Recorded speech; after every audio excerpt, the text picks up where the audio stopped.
Okay, so today we will start the sequel. So basically today we are going to discuss a lot about proc sequel. So I'm just checking for others if they are joining or not, because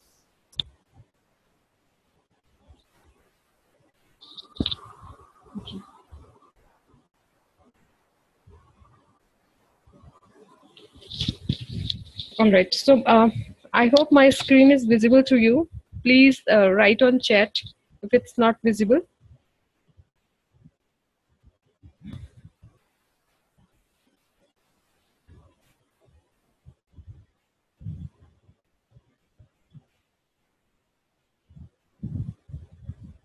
Okay, great.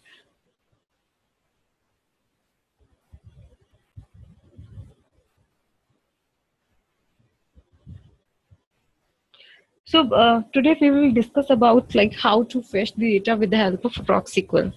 So all of you went through the base SQL base SAS part, and in base SAS also we were mainly doing data manipulation, data retrieving, and then also we have done some of the procs, basic procs.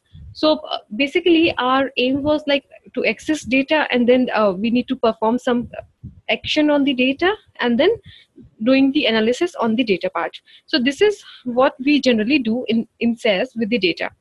Okay, now the same thing, whatever we have done in the base SAS, all of these things can be done with the help of SQL also. So you will see that I will say that SQL, if you like rest of the procs are one side on the one side, and on the other side proc SQL is alone enough to tackle with rest of the procs which we have in SAS. So if I talk about the weightage of proc SQL is very high. So we will in next couple of weeks we will focus on the proc SQL part, because in many organization, like 70% of the work of SAS, generally they prefer to use proc SQL.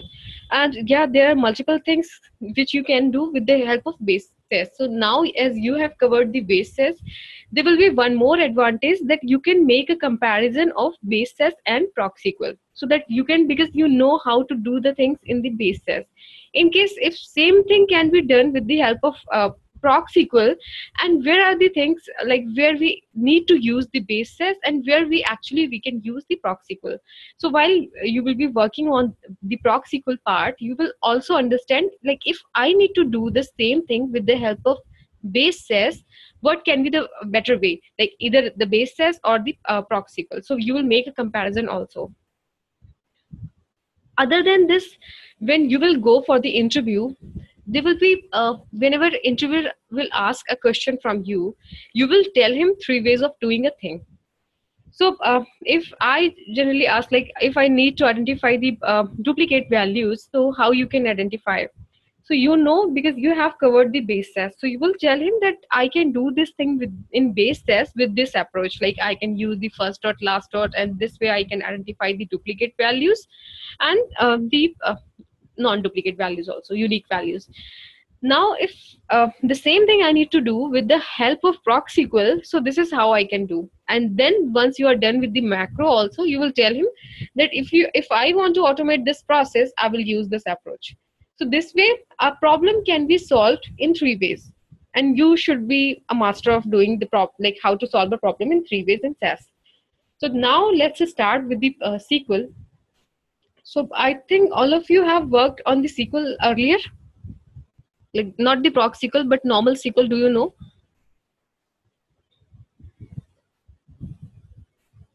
Okay, great.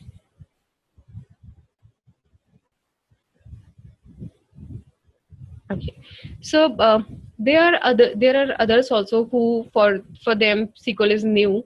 So we will take from the scratch, and then definitely we will like. I'm happy that all of you have a basic idea of the SQL, because this way we can go to the very advanced things also. And SQL will be used a lot while you will be working on the macros. So it's good that you know the basics. All right. So can any one of you tell me what is SQL exactly? What do you understand by SQL?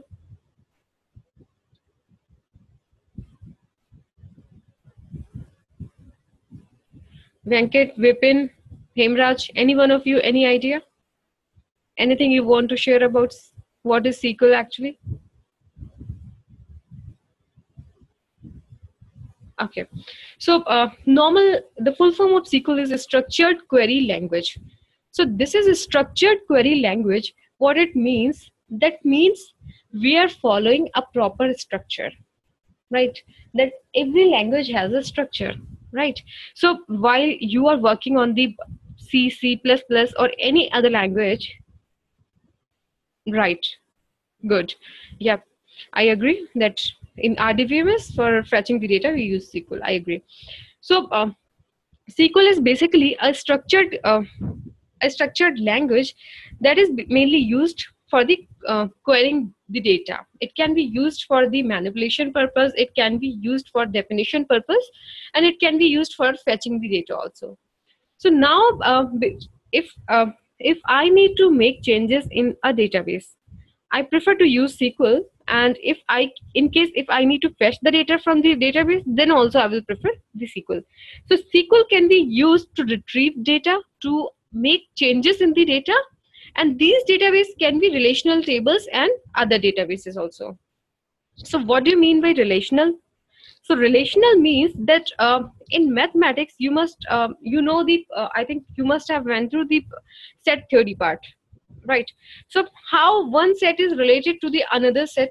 So we make the Venn diagrams, we make like what is the common part, what is the subset, what is the union, what is the intersection. So such kind of things comes under, like, these are also a part of relational mathematics concept, because they are telling you what is the relation between two data sets, right? Suppose I have a data set A and I have a data set B. Some of the observations are common, some of the observations are unique. So if I make two circles, the common part of these two circles, the intersection part, will be those common observations which are common in both of the tables. The intersection, right, intersection will be that part. Now if there will be some records which will be unique in a data set, so that part will not be overlapped, like that part will not be overlapped between A and B. Okay, and the same with B also. Okay, so this is the same thing which we have done in the mathematics. Now you are going to do a practical implementation of these things. The theory will remain same, theory is not going to change, right? If I say that we have two data sets and we have some observations which are common in both of these data sets, so definitely that will be a common part, overlapping part, right? And then for unique, that will be non-overlapping part. So the same concept will be applied while we'll be working on the ProcSQL. Okay. Any question?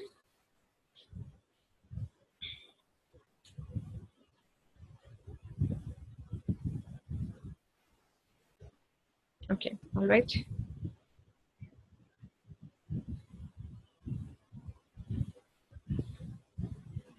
Okay, what is SQL procedure?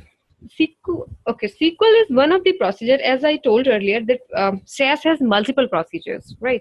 So SQL is one of the important procedure which SAS has, and this is like more or so you will find that the working is same as the complete SQL. If I talk about ProcSQL, so what SAS has done, the complete SQL it put inside a proc, the complete SQL functionality. Apart from these SQL functionality, you can also like garnish these things with your multiple base SAS concepts, which is like a level formatting, and then if you want to make any of the chain, like maybe joins and all are already part of SQL, ProcSQL, but the normal SQL part. But in case if you want to do some garnishing, you want to use the functionality of the base SAS, that can be done in the ProcSQL also. So we will discuss these things in very detailed manner, and then okay, let's discuss about the things what ProcSQL can do. So ProcSQL can generate reports. So there will be cases when client can ask for the report. So you can provide the reports with the help of base SAS. Also, the same thing can be done with the help of ProcSQL. So you can create reports in ProcSQL. You can generate summary statistics. So there will be multiple summary statistics which you can use inside the proc.sql. You can retrieve data from tables or views. So views and tables I will discuss in very detailed manner. I will discuss each and everything regarding the views and tables and what is the difference between views and tables. If you want to combine data from multiple tables, you can do that with the help of proc.sql. You can create new tables, you can create new views, you can create indexes, and then you can update the data in proc.sql. So definitely all DML and DDL operations can be performed with the help of proc.sql. You can update and retrieve data from database management system, DBMS tables. So this is more or so similar. Okay, now let's discuss about the basic syntax which we have in SAS basically for proc.sql. So first of all, you will write the proc.sql. Proc is basically to tell SAS that I'm going to use a procedure which is SQL, right? So first of all, just like any other data step or any other proc step, you write the proc. That means you are going to use the proc. And then you write the name, which proc you actually want to use. Remember earlier when we will be working on the proc print data equals to like XYZ or SAS user.admit. So what we'll be doing here, that we provided the data name also, but here we are not providing any data name. We are just telling that we are going to use the proc.sql. So, and then suppose you need to fetch a data from a data set which is SAS user.admit. So what you will do, first of all, there is a standard syntax of fetching the data. So you will write select, and then you will tell from where actually you want to select the data. What are the data values? You will write the name of the columns. So you know that SAS user.admit has age, it has gender, it has ID, it has act level, it has multiple such kind of thing. So suppose I want to fetch ID, age, and gender.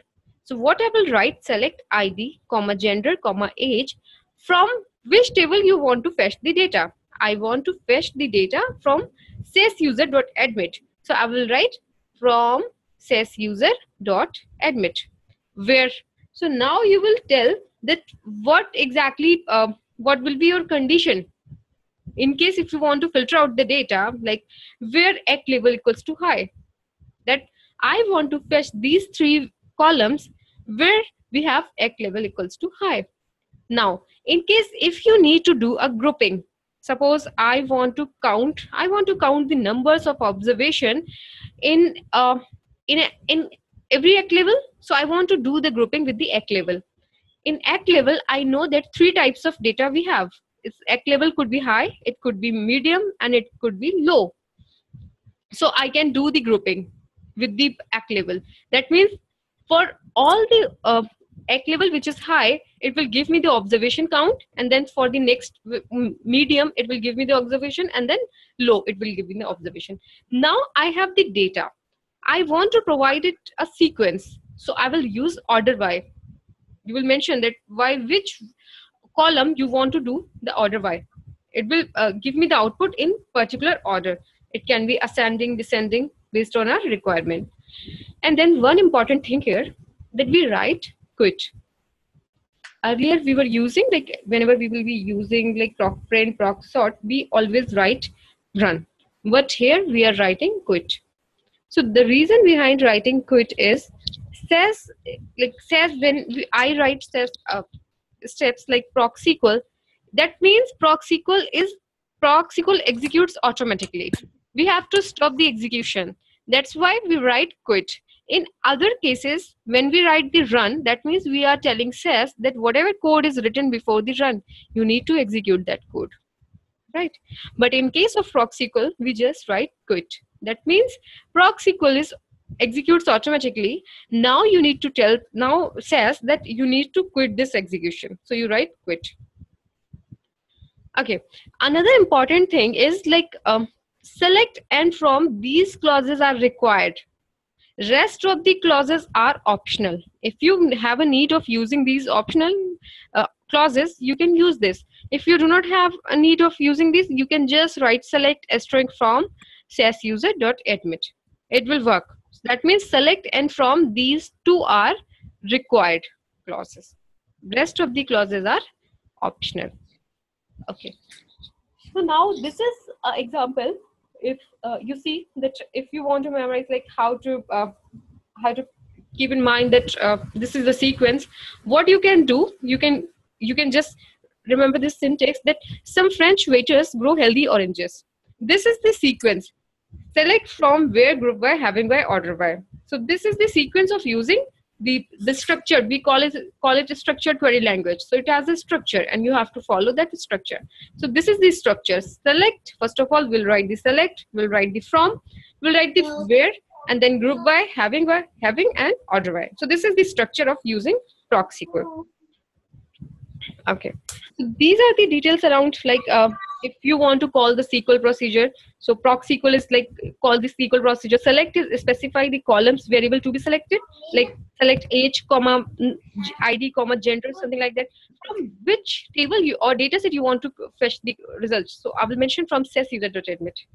And then where, if I have a condition like where age is greater than 100, age is greater than 80, something like that. Group by, if I want to do a grouping with act label or gender, so I will use a group by.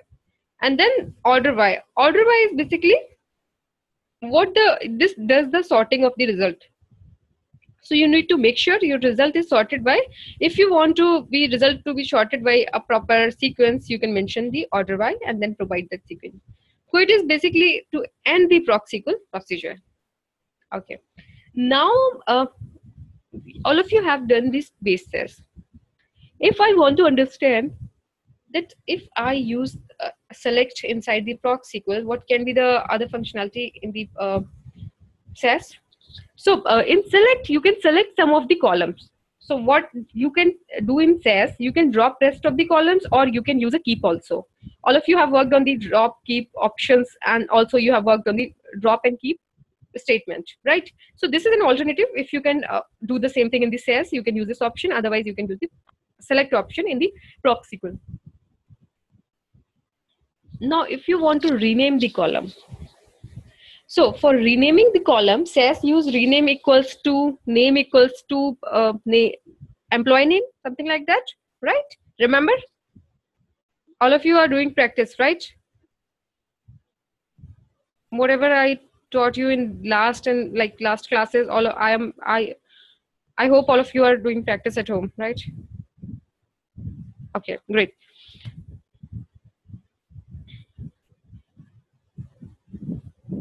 Okay. If you want to add rows, you write insert into, in that case, you mention the output and then you mention the name. If you want to delete rows in SAS, you mention where, if, else, if, then delete. Like either you can use the where condition, rest of the rows will be deleted, or you can use if, then delete, whatever you want to delete. Okay, so like if this condition is meeting, then delete that observations. You will write then delete, that's all. So in proc SQL, you can use delete from where. And then we have no duplicate, we can use in SAS, no dup keys, you can use. And then here we use distinct. So all of these things we will take in very detailed manner. So let's, first of all, I'll say that let's do some coding and then we will see these things, like if we have covered all of these things or not. Okay.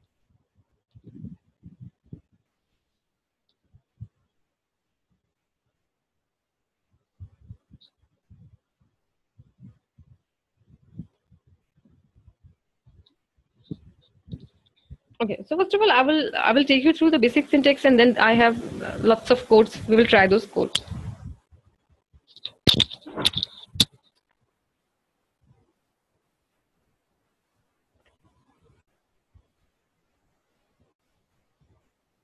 So Vipin, as you are new to the class, we generally prefer to use some of the databases, some of the data sets. So I'll take you through that data set, and then we will start further.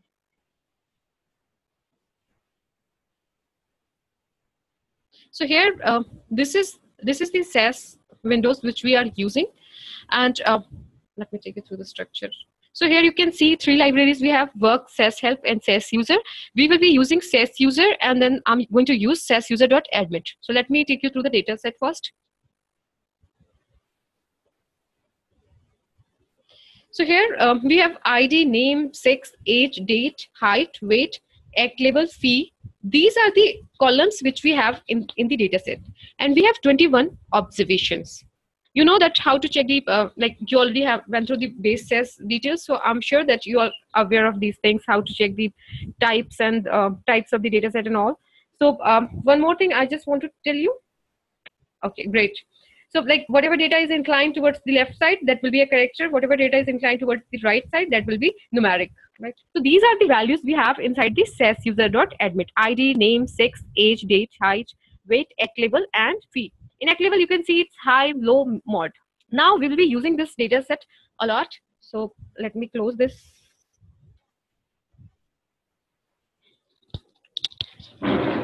Just a minute.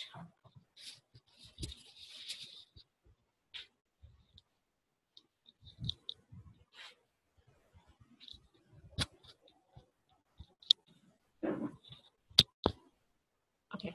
So now we'll be writing our first proxycle code. Proxycle. This is like to telling SAS that we are using proxycle, and then I'll write it. Okay. So now what I want all the observation from the SAS user.admit. So I'll write select asterisk. That means I need all the observation from SAS user.admit. Then I will write from where you want these observation.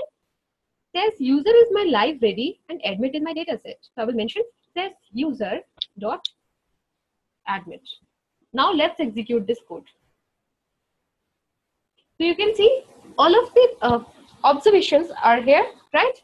So this whenever you write the proxycle command, it executes your syntax and then it gives you the output in the output window. So what I did here, I fetched all the observation from SAS user.admit. Okay. So here these are the details that asterisk is used to select all the columns in order, and then this is important in the order in which they are stored in the table. So it does not do any kind of sorting. It's just give you the output in the same way as it is inside the data set. So if I talk about like sequencing of the data, sequencing of the output, the variables, ID, name, sex, age, this was the sequence in data set also, and for the remaining observation also in the same way as it is stored inside the data set. Because I have not provided any command that my data should be in sorted, or it should be like in a proper sequence. I want name first and ID after that, something like that. So it did not do anything here. It's just give you the output, because I just mentioned select asterisk from SAS user.admit. I want the first step. Now one important and interesting thing is here. What if I write the feedback after the sequel and I execute this code? So this is like same. I cannot see any information here. But if you go inside the log, what feedback does actually, it gives you the details around your coding. So I wrote the asterisk here, but it will give me the information regarding the variables also. So basically, what asterisk is doing in the backend, it is giving you the information regarding the variables. So admit.id, admit is my dataset name, .id, id is my column name, and then we have admit.name, admit.sex, admit.age, all of the columns which exist in the admit table. It gave me the information of those columns, right? So basically what it did, whatever as asterisk was doing in the backend, it provided me the complete syntax. If I write this syntax, it will also work in the same way. But if I write the feedback here, it will give me the detail corresponding to my variables. So if you want to check the information regarding the variables, you can write just a simple feedback and it will give you the information. All right.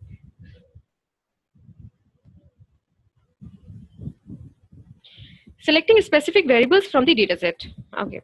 So suppose I do not want each and every variable. I just need ID and name. So what you will write, ID comma name. After ID, you will write the comma. In case of when you will be working in the base SAS, you are not writing the comma anywhere, right? You were just providing a space and it was working. But in case of SQL, you have to provide the comma. If you want to segregate the variable names, definitely you will have to provide the comma, as we do inside the normal SQL also. So I want ID comma name. No, it's not mandatory. It will work. It will identify if I do not provide the comma name space after this. but to read it properly, I wrote it. So if I'm not providing the space and executing this code, it will work, right? Just to understand it properly, I just provide this space. All right, good question. Okay, it will give me the ID and name. Okay, now if I write the name first and then after that I write the ID, what will happen? It will give me the same sequence. First of all, it will give me the name and then it will give me the ID. So whatever sequence you are writing over here, SAS will give you the output in that sequence only. Correct? Okay, so this is how, if you want to fetch some of the, if I want to do the same thing in the base SAS, those who have done the base SAS, can any one of you tell me how you will do that if I want the same thing inside the base SAS? How you will do that?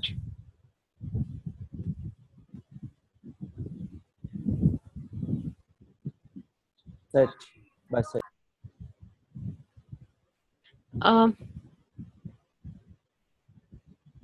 What you will do if we are doing the same thing in the base SAS?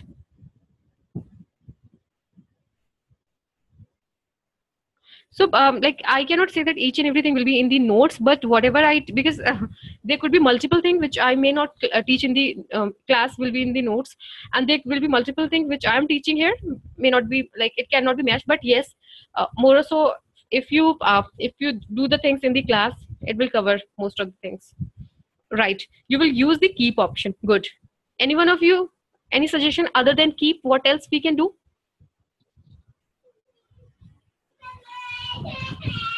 Just a minute.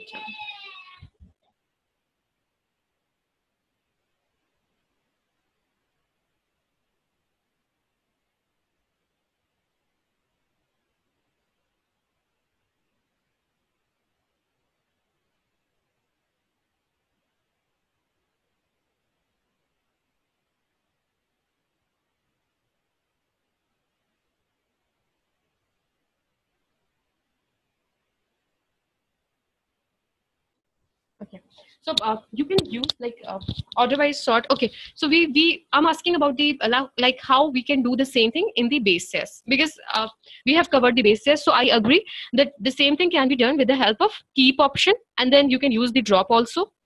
Makes sense. So these are the options which you can try. Like either you can use these options or you can use these statements also. So thank you for letting me know. All right. So all of you have to answer because we have done the base SAS. So we need to make sure that we know how the same thing can be done in the base SAS and how we can do this thing in the SQL also. All right.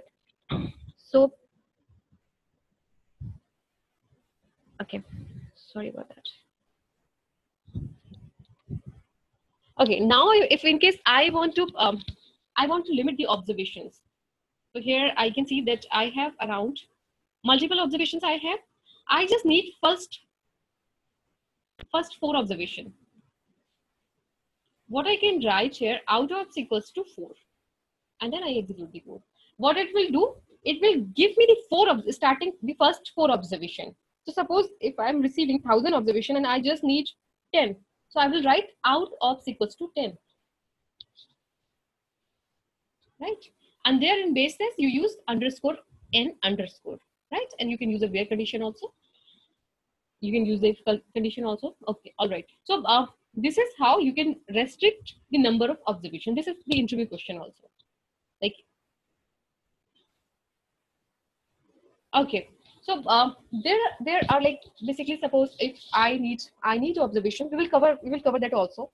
Like, so first of all, let's go to the flow, and then yes, ops equals to 10. But ops equals to 10, how you can use this is basically you are telling the 10th observation, right? So I will tell that also. So out ops is basically just giving you the number of observations you want to fetch. Like Vipin, if I want to fetch, I will cover that also in the class. Like if I want to fetch from the 5th observation to next 10 observations, so we use this ops and out ops. All right. So if I want to rename a variable in the output, so if you want to rename a variable in base SAS, you use rename equals to and the name of the of that variable. Now, if I want to rename the name as like if this name I want to rename, what I can do, I can mention name as ename, right? I want to provide this name as the ename, so I can write ename. Now, if I execute this, I can see ename is here, right? What? Okay, I will tell that later. All right. So this is how you can rename. ID I can mention as emp ID. something like that, and I want to fetch. So this is giving me ename and emp id. So you can rename your columns with the help of as. So this is alias, you can use it. Original copy will be same. You can just rename the, like, temporary basis, you can rename it. Until in this, you store it in a database. And okay. So now I want to create a new variable. How I can create a new variable? I know that we have fee. Sorry. I can take ID, comma, or maybe I can fetch name, comma, fee from SAS user.admit. Let's check out output. These are the name and this is the fee. This is the fee. Suppose this is the fee of last year. Now I want to increase the fee. I want to make the new fee as a double of the existing fee. So what I can do, I can use fee multiplied by 2 as new fee, right? So what I'm doing, I'm using the existing fee and then making it twice of that fee and then creating a new variable which is known as new fee. Is it clear? So basically, with the existing variables, I'm creating a new variable, which is new fee, or maybe fee of the year, of this year, current year, right? Now I want to check the output. So this is the double of the fee. What if you want to give a discount, right? Suppose I want to make this fee half, fee divided by 2. I want to give 50% discount. This will be the new fee, right? So this is how you can make the changes in the like data, and you can create new variables. So new fee is my new variable. Pardon? Yes? Sorry to interrupt. Yeah, no problem. But will you be sharing this? Yeah, will you be sharing this Word document or we have to note it down? I'll share my notes. Yeah, I'll share these, and also apart from this, I will also share some of the codes with you. Sure, thank you. Okay, all right. So this is how we'll be creating new variables. Now the use of calculator. Okay, so why we have a need of using calculator when we can use directly fee as I created a new fee which is new charges. So okay, let me tell you the need of. So this is my new fee. Now I want to create a fee for the next year, which will be thrice of the current year fee. So this is the last year fee. I'll make it as that. Last year, right? This is as year. This is current year fee.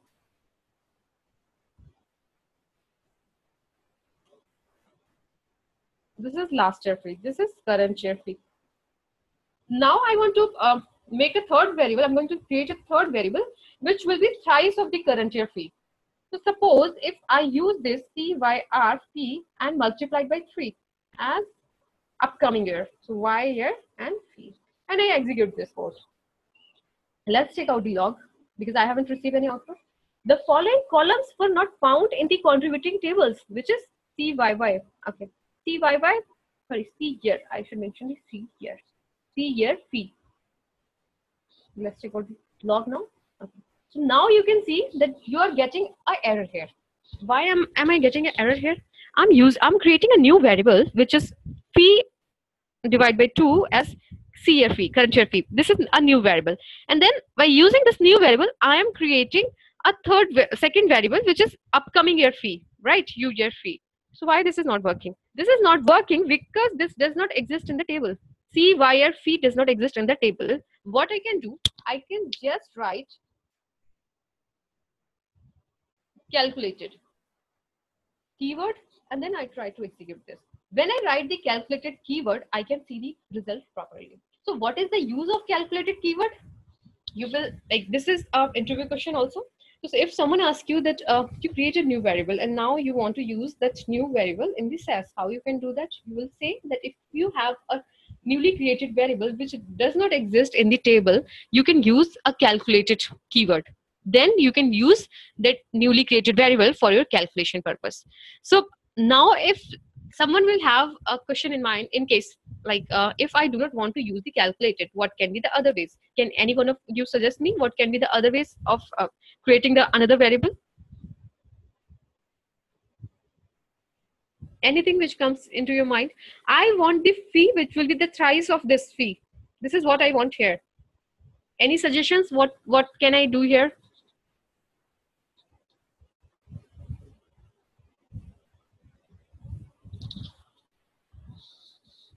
All of you have done the SQL. So tell me, any one of you tell me what can be the solution.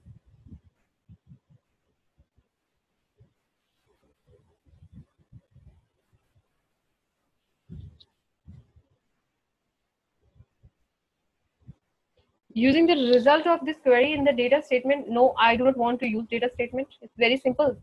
I don't want to do a lengthy solution. No, I do not want to use the base CS. I just want to use the proxical. It's so easy. Why you guys are thinking a lot? What you need to do actually, you need to write fee. Fee is something which exists in the data set, right?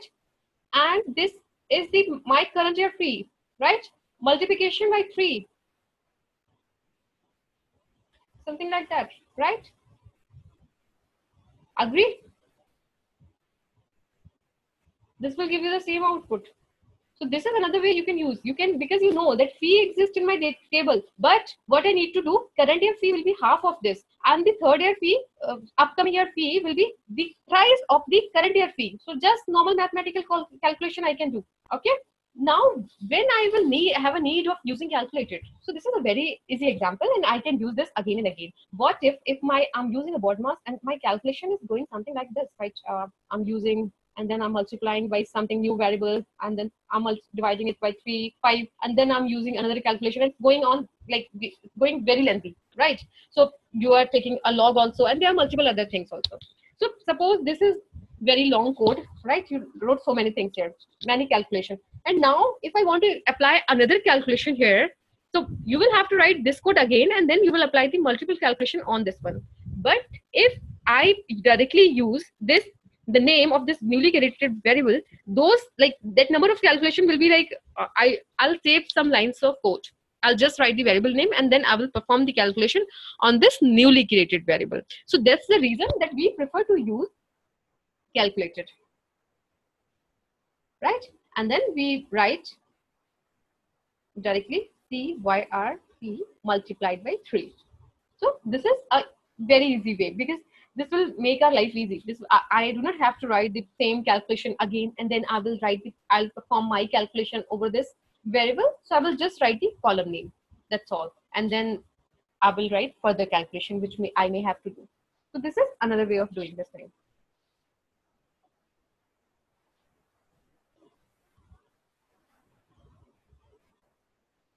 Okay, removing duplicates. So when we'll be doing the base test, how did we remove the duplicates? Any one of you? All of you have done the exercises, right? Tell me how to remove the duplicates. You have to tell 3 ways in the interview. So tell me at least 2 ways, because we are doing 1 way actually. So in base test, how we can remove the duplicates? Yes, we have an answer. This is something. Another way could be like, yes, we can use a if condition and then we can delete. Yeah. What else we can do? Venkat? Yep. Okay, great. Yep. No loop key we can use with the proc sort, right? We can do that, and then we can use the first dot last dot. You guys have done a lot first dot last dot, so do not forget that. We can use the first dot last dot also. All right. Try the things. Now you will try the things with the SQL, and also you will do those things with the help of base test also. This is the homework.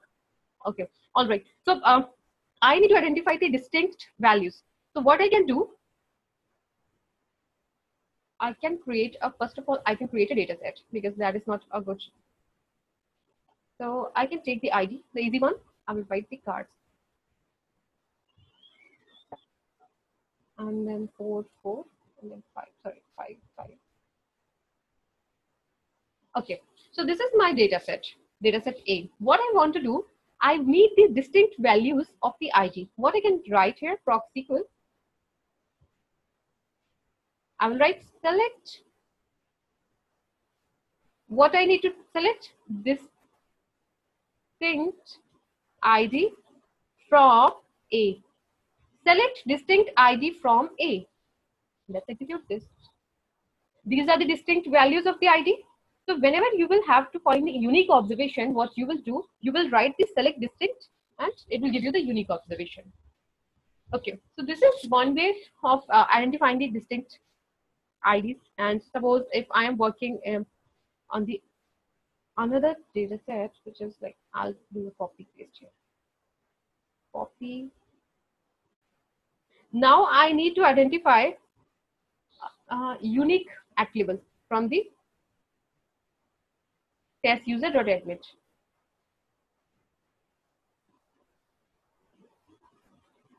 I want to check what kind of distinct attribute we have in test user.admit. I'll select this code and I'll run. Run F3 So we have three kinds of X label in our table. This is high, low, and mod. You can also identify the gender in the same way. All those values which are getting repeated, you will write those. So this is the gender, female and male. Okay. So this is how you can identify the distinct values. It will be very useful when you will be doing.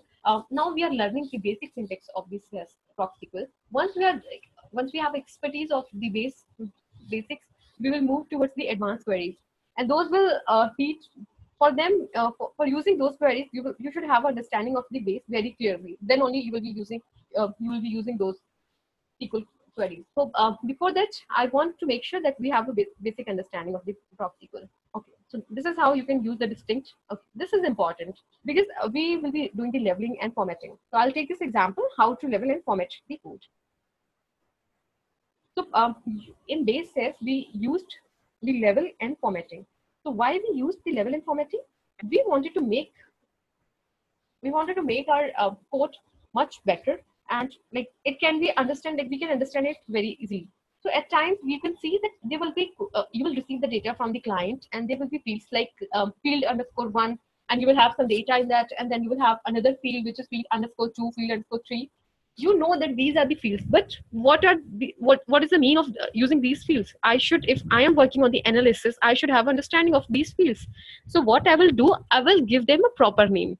So if it's field_1, I know this is marks_1, or maybe these are the mathematics marks, right? Another one is field_2, which is science marks. So like I know that these are the marks of multiple subjects for which the student has appeared. So what you will do, you will first of all make that in understandable format. So you will be using level for that. You will be using format also. Okay, so there are multiple formats in the SAS. We have already discussed those formats in the base SAS. So what I'm doing here, I'm using the weight. I'm fetching two things, which is weight and gender. So suppose if I do not use the format and I fetch the result, how the result will look like, I use select, and then I used. Okay, so this is how I'm executing this way. So you can see that we have weight and we have 6, right? Now I want to give this 6 as a gender, and then weight also I want to give weight a proper format. So if I execute this code, I can see that after the weight it's 0.00. For 6 it's written gender here.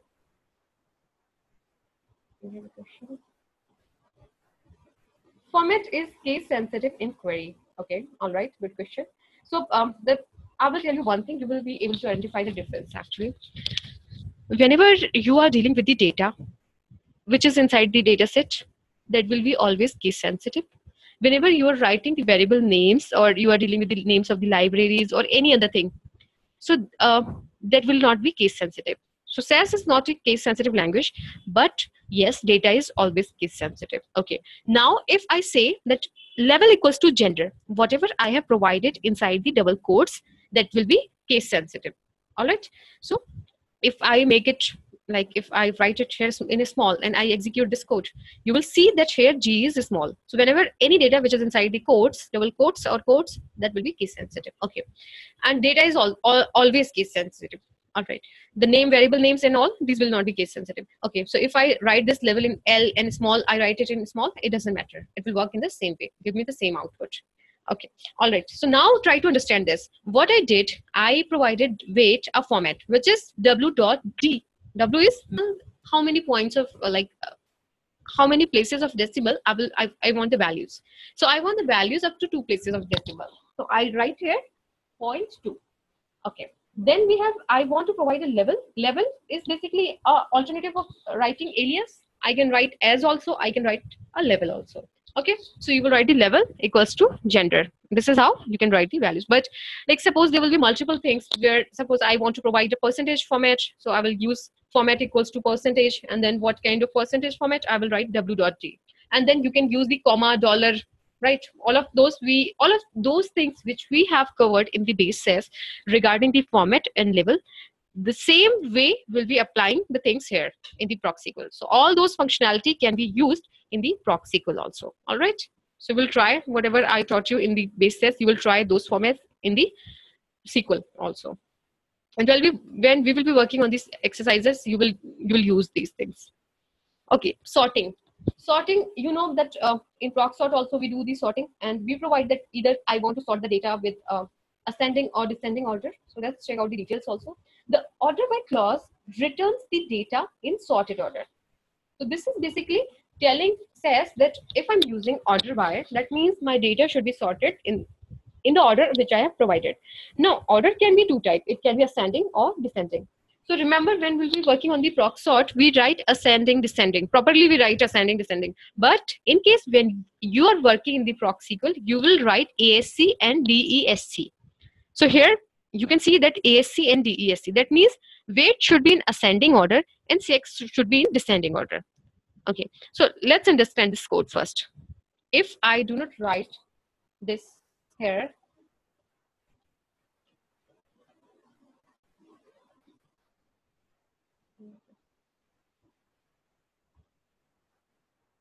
okay, and I do not want to, okay, this is my comma, all right. So this is my query. I just want age, weight, sex. Let's execute this. First of all, you can see the age, but age is also like whatever it was, the way it was stored in the data set, same way it has, in the same way it has given me the output. Now I want age should be sorted with either descending or ascending, and then we have other. Yeah, that has been covered in the base. Like you will use, if you used the like what you will have to use control and question mark together. It will comment out your data. If you want to uncomment the data, control shift and question mark. This will uncomment your data. And then format is like whatever format you have provided, that is case sensitive.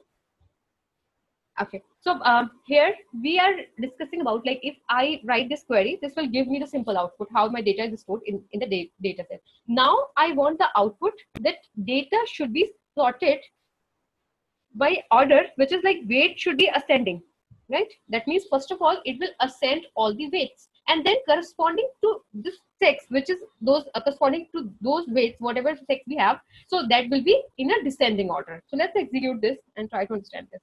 So now you can see that weight are in ascending order. It's increasing, right? And then we have sex, which is like, if you see, the sex is basically in descending order. So what the meaning of descending? That first of all, we will have the M first and then F. So now, but it will depend on the weight first. So first of all, it should have the weight is coming first, and then the next one is sex. So these are kind of, first of all, it will do the sorting with the weight. Any two weights which have the same values for them, if they have the F, M, M both, what it will do, it will first write the M and then it will write the F. So in this case, we have only F, so it will not do the any weight which is getting repeated here. Yes, this is getting repeated, but okay. So what you can do, you can write your code. Like I want to create a data set which is B, and I'll give that it has the input, it has the weight will be in numeric, and then it has 6, which is, you know, that it's in character, and then you write the values, and then you write cards. So suppose your weight is 56 and you are female, your weight is 67 male, and then weight is 67 female, and then 56 male, 78 female, and then 89 male, 23 female. Right. So now I need weight and sex, which is in ascending. Weight should be in ascending and sex should be in descending. From which table? From B. From B dataset, I need weight and sex. Weight should be in ascending and sex should be in descending. Now, if I execute this code. So now let's check out those values which are getting repeated. 56, 56. So what it did, first of all, it set the weight in, if you see that this is in ascending order. And then what it did, set the sex in descending order. So for 56, I have two values, which is male and female. So first of all, what it will do, it will write the male first, because male has the high priority, right? It's normal alphabetical. So if I start the counting from 1 to 26, A to Z, the male will have a higher number. That's the reason it will come first, and then the female will come after that. In the same way, 67 also, the female is coming first, and then male is coming first, and then we have female. So this is how it's working. If in case I mentioned that sex should also be in ascending order. Then it will give me the female first and male after that, right? So this is how it works. This is kind of a nesting thing. First of all, it will do check the weight, and then it will check the sex. So all of you are getting the things which I'm discussing. Everything is clear.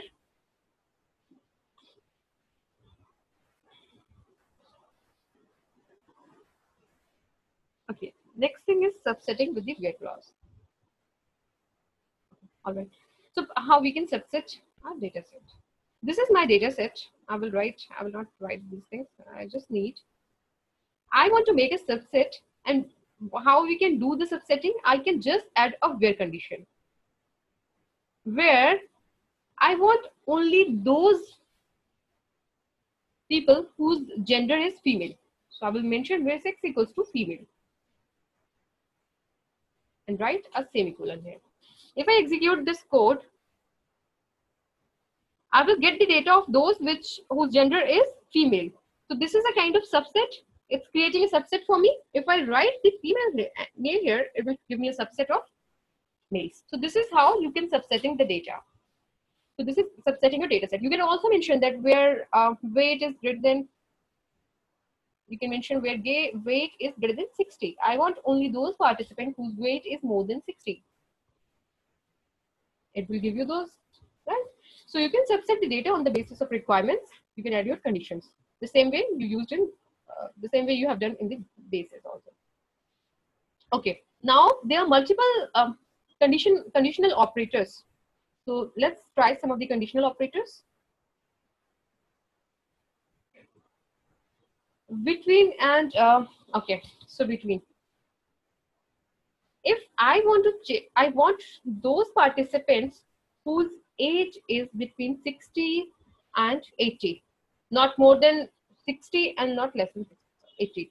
So what I can do, I can mention where weight, sorry, not age, weight, where weight between 60 and 80. So what I need only those participants whose weight is between 60 and 80. If I execute this code, I will get data of those participants whose age is actually falling between 60 and 80. What if make one of these 60 and execute this code? It gives the data of that participant also. What if I made one participant whose age is exactly 80? I just want to check if it's giving you the boundary also. Yes. So whenever you will be using between will give you the boundary values also. That means if I write here 60 and 80, what I will do, I am basically I'm telling that it will cover the 60 and 80 both. What can be the other ways of doing this thing? What I can do, first of all, I will write this between 60 and 80. Any suggestion if I want to do the same thing, I want to apply another condition? What can be the ways of applying another condition? This normal condition, if I want to apply, if I want to write this condition in another way, what can be the other options? Any one of you? All of you have done the, all of you have understanding of the proc SQL, right? Normal SQL, not the proc SQL. So tell me, what can be the other ways? It's very easy.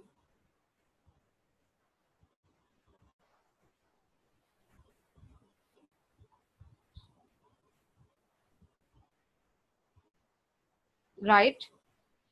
Anything else? But the syntax is not correct, right? We will have to write the syntax properly, but logic is correct. Anyways, okay. So what I can do, where weight is, first of all, is greater than and equals to, and then I will write the weight again. Sorry, weight is less than equals to 80. So this is greater than equals to 60 and weight is less than equals to 80. And if I execute this code, I'll get the same output. Also, you can use greater than equals to, less than equals to. This will also give you the same result, right? Instead of using the operators.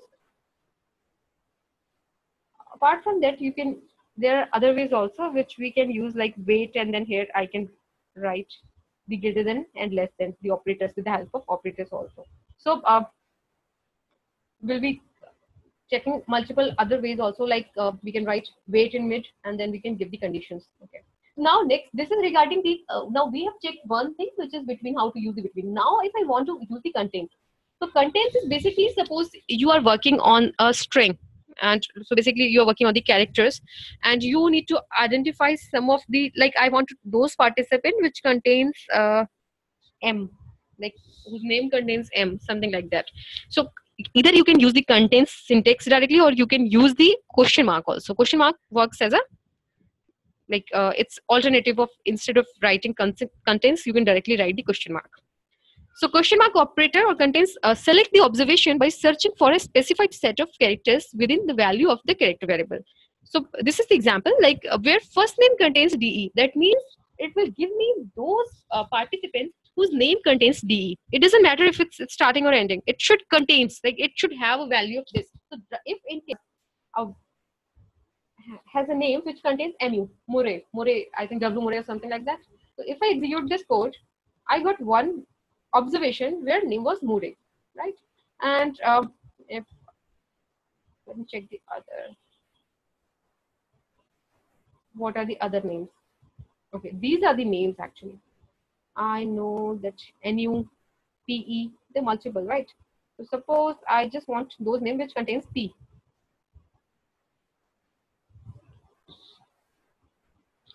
One important thing here, you can see that wherever it found the P in capital, it gives me the output. You can use the double quotes, that will not be a problem for it, but it is case sensitive. Keep in mind, whatever you are using inside the quotes, that is case sensitive. Let me tell you the example, like if I use the small p here, what will happen?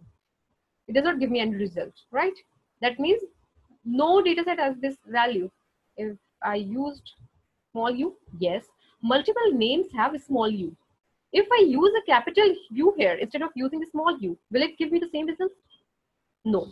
It will give you entire different, right? Because whatever name has capital U, contains capital U, it will give you the result. So data is always case sensitive, right? So you can see the difference by your own, right? If you are writing the capital U, the result is different. If you're writing the small u, the result is entirely different. Because these names contains the small u, that particular name contains the capital U, right? So this is how you can find the names which matches the values, right? Okay.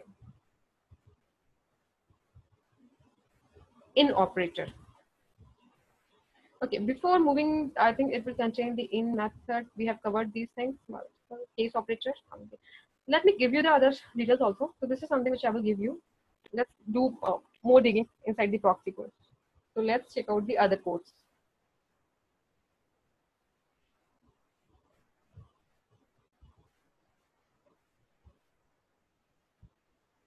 Select all, you know, two titles in output. This is interesting.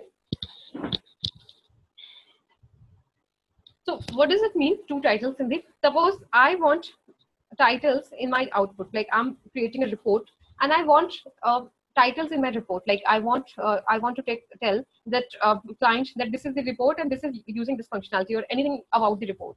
So what I can do, first of all, the first program in SQL, why we wrote in two sets, the same thing can be done in a single go also. If I write it here, and let me comment out this, and let's execute this, what will happen?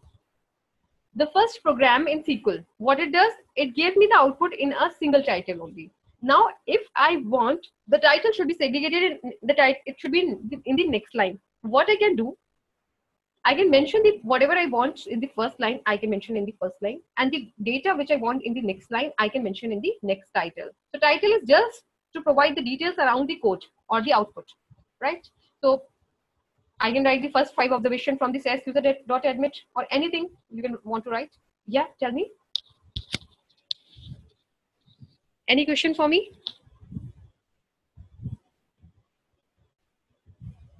Sudhamshu, any question? Okay, no problem. No, that's fine, no problem. All right.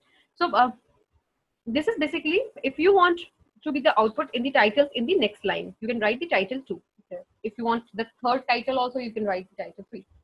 And then we also see that we have a time and date also, the date when you run the report. If you want to remove this date and time, you can mention the, and also the, if you want in the center, so we will provide details around that also. Okay, so let's do the SQL first. Okay, so this is how you can write the title. Footnotes. if I want to write anything in the footnotes, in the title. Now, footnote is basically if you want to write apart from the title, you want to provide any further information like this is a copyright of this or something like that, you can provide that in the footnote. So if I provide the footnote 2 on, so what it will give me? It will probably got footnote 2. So this will give me the information here because I wrote it two things in the footnote 1 and then footnote 2. If you want to footnote 3, 4, 5, something like that, you can provide the information. Whatever number of footnote you are writing, footnote 1, footnote 2. So this will give you the results in the last of the, right? These are the footnotes, and this is the title. Title will come on the top, just like any other language. We have footnote, we have, yeah, it's more so same, yes. So it's just to make our output more interactive.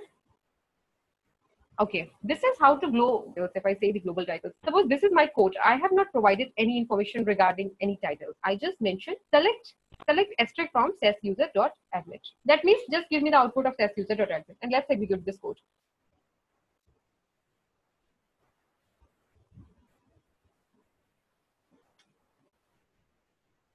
So here we can see, just a minute.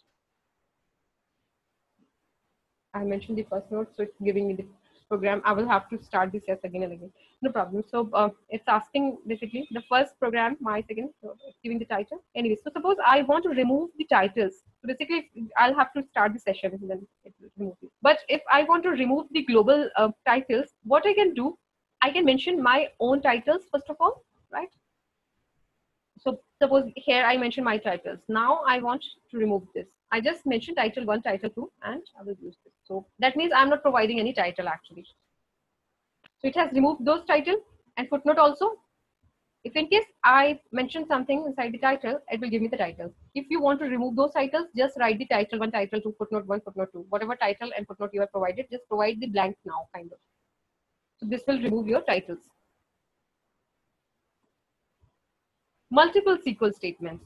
So one SQL statement inside the proc SQL. Now I want multiple SQL statements inside the SAS. What I can do, I can write the multiple statement, but important thing here is that all of those statements should end with semicolon. This is basically that one line of code has been closed. This is another set of code which I have another command in the SQL, and this is the third command. So basically there are three commands. The first command is saying that give me the name, age, and some of the age as age from SAS user.admit. The second one is saying select act label as act from SAS user.admit. Third one is saying give me all the data from SAS user.active.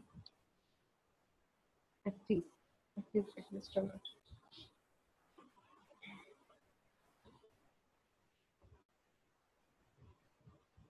So this is how, like, first of all, you ask for the name, age, and age. It gives you the information corresponding to, and then you ask for the act level. It gives you the act level, and then from the active data set, you ask the data, which is cities and airports, all of the data from the active, and it gives you the data from there. So this is how it fetch the data from multiple, like inside a single SQL command, use proc SQL, you can fetch the data from 3 different data sets and 3 different commands, 3 different commands.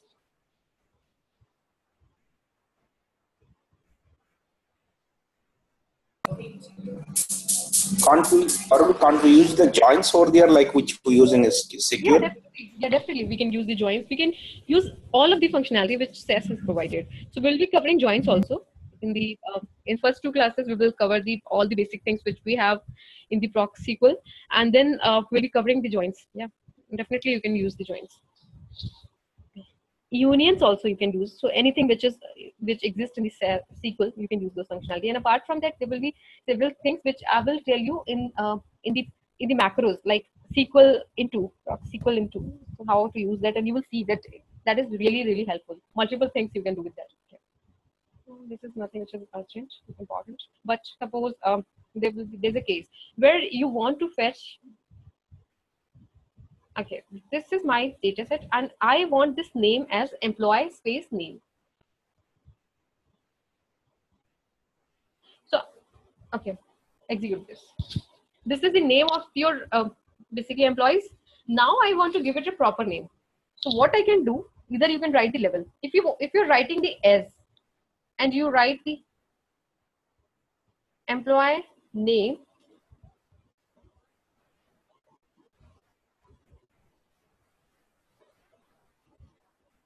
name as employee name. It will give you the right result. Now, what if my employee name is employee space name and I write it employee space name from SAS user.admit? It will give me the error. What is the error? Check out the log. The syntax error expecting one of the following. Either write the comma. That means SAS is telling you that write the comma if it's a next column name. If it's something else, mention that. So what you can do, you can write this value in single quotes. And now you execute this code. Sorry, so I'm using 9.1. Some of the functionality is not working in the 9.1. Expecting a name. So this is already a name. But if you will use the code in 9.4, which you guys are using, it will work there. So whenever you will have a variable name, which is inside the, like which has the special character or the spaces, you will write that code inside the single quotes. Single or double quotes, whatever you want to use, you can use there. It's not working in 9.1, yes, but it definitely works on 9.4. Okay, selecting all from two tables. So this is something which I will tell you in later class, because this is kind of, I will have to explain the Cartesian product and also, so this is something which I will explain in the earlier class, but before that I want to cover all of the basics of the property.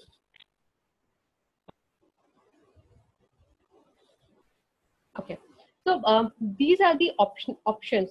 So like suppose I have levels, and if you do not want to use the levels and you want to define it globally, you can use the option no level. That means it will remember that after this step, whatever level you write, it will not use the level option anymore. So suppose what proc_SQL does actually, by default, it prints the level of the variables. Like I have name as like name1 as a label, or maybe employee name as a label. Proc_SQL by default print these labels. So suppose if you do not want these labels to be printed, what you will use, you will just write one command, which is option no level. That means after this command, whatever variables or whatever columns has the labels, it will not use that functionality. In case if now you want to revert this, like you want the level, you will just write option level. That can be helpful when maybe you are writing a big code, and for some codes you want level and some codes you do not want the levels. So you can write option no levels and option levels. In big codes it will be useful, but generally I do not find that it's very useful thing. But yes, if you should know that how, if in case there is a need, you should know how to do that. Number in SQL. So suppose I have around 21 observations, and I want to know that what is the number of the observations. So what I will do, as we wrote the feedback earlier, now we are writing the number. So it will give me the row number 1, 2, 3, 21 up to 21. Just like we worked in the base test and we used no ops, right? Not nops, no ops. So no ops was like to giving you the number of observations. So it is also doing the same thing, but it is giving you the row number. So you can get the information regarding the. So you just need to write the number, and it will give you the row number. Concatenation, yeah, everything works inside the SQL. So like if you want I'll tell those examples to you, that how to use the concatenation. So like you want to use the get function, right? You can use those functions here, but some of the functions are there which cannot be used in the proc_SQL.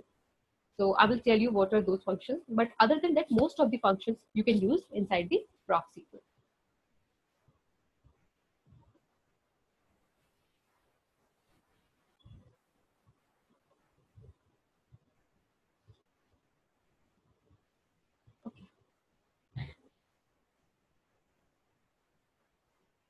This is levels. We have already covered the levels, so we want to do the levels.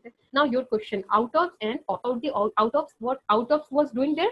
It was giving us the observations, which number of observations which we have mentioned there. Right. So here, if I write SQL out of equals to 5, this will give me the first 5 observation from the table. Now, if you want the okay, so let's take this example first.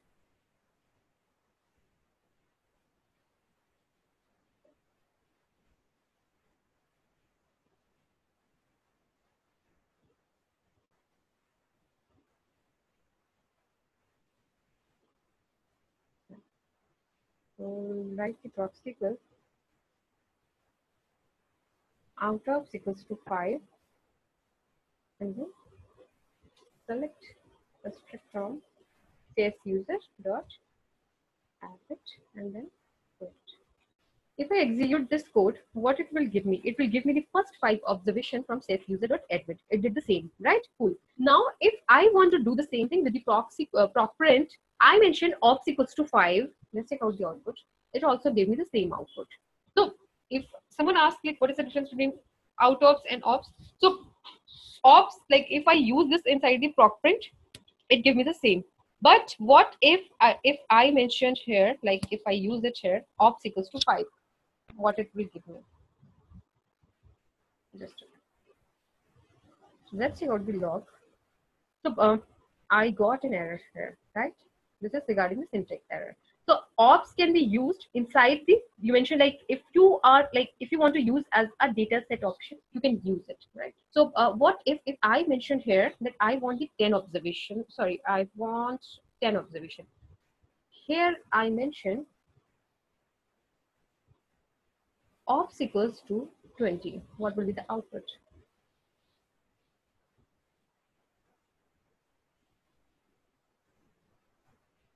It give me, sorry, here I should mention the out ops instead of ops. So what out ops will give me the 10 observation. Now I'm using the ops equals to 20. Will it work? So first of all, what it did, it gave me the observation which are around 10. So if you check the log now, the statement terminated early due to out ops equals to 10, right?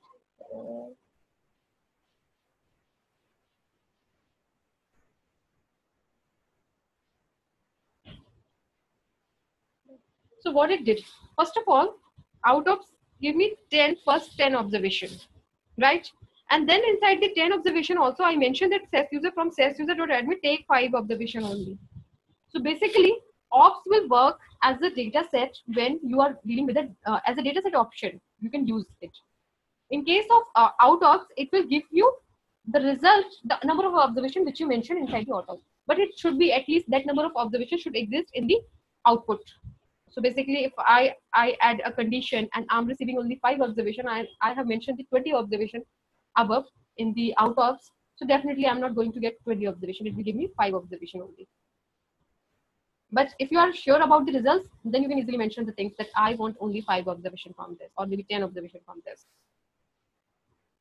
So ops will work on the observation dataset option for fetching the observation, and out ops will give you the output. Okay, let's check out the more details along this. So selects all the rows. So what out ops does, that it selects all the rows and columns of talent tree.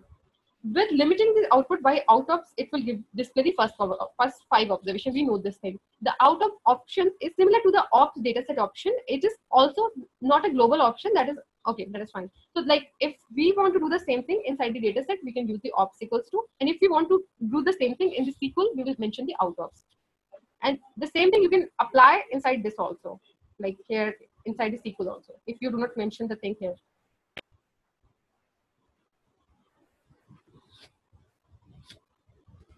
Also, there's one more thing, which is first ops equals to. That means you are telling us that my first observation will be this number. So suppose if I want to fetch the observation, my SAS is like my SAS data set has 21 observation. I want to fetch the observation starting from the 5th position and it will go up to 10. So I will write first ops equals to 5 and ops equals to 5. It will give me the 5 observations starting from the 5th position. Something like that, right? Okay. The reset option. This is interesting. What reset option does? Reset option resets the previously used options in the proc SQL, like the in ops, out ops, etc. So if I write proc SQL in ops equals to 2, and then I mentioned create table temp and select asterisk from SAS.admit reset in ops equals to 5. So what it will do? First of all, the in ops value was 2. Now it's set the in ops value equals to 5. That kind of it will give me the 2 observation in for this one and for this command, and the 5 observation for the next command. So let's execute this code to understand the output.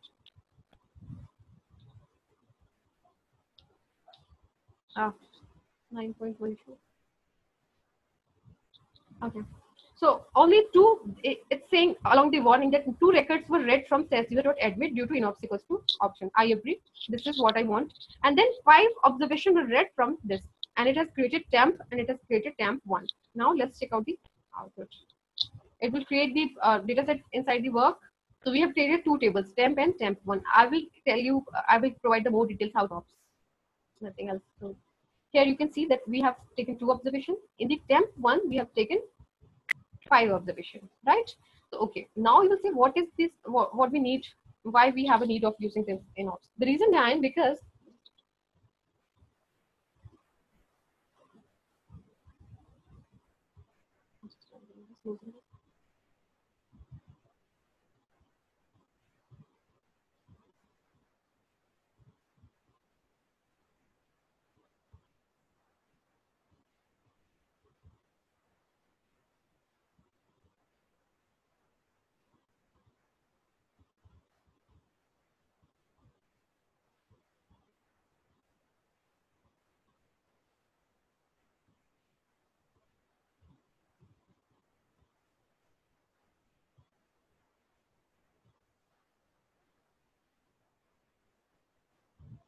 okay, so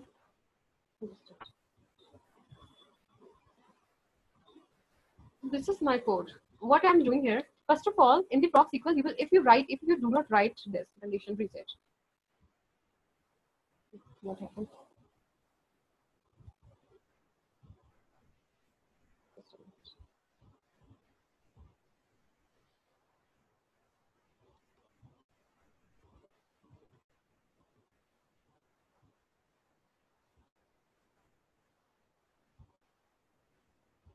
Okay. So if I remove this condition,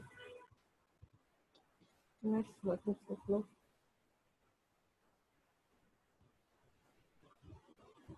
If I remove this condition, what will be the output? In temp, it will give me the 2 observation. In temp1, it will also give me the 2 observation. Now I want first 2 observation in temp and first 5 observation in temp1.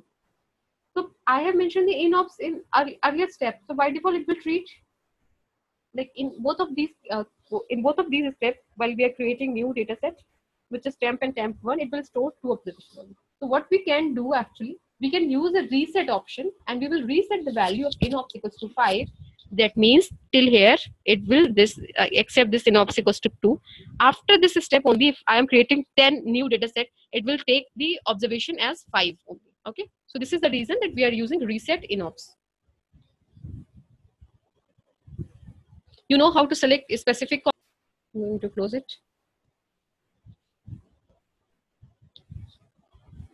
Multiple column selection. Okay, this is something I can tell you. One interesting thing more I would tell you. Okay, so suppose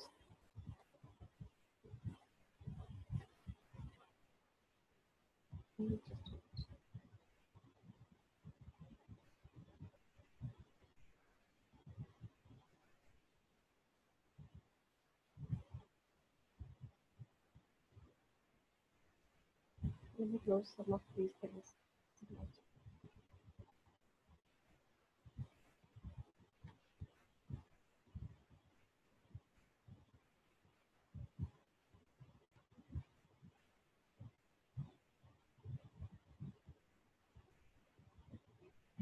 Okay, I want multiple column selection. So I will take one example here.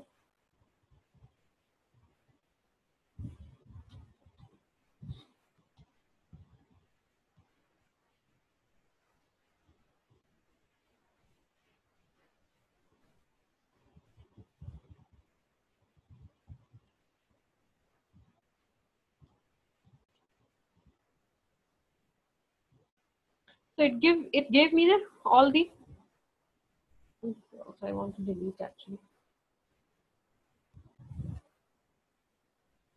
because we ran so many codes. I just want to delete. Okay,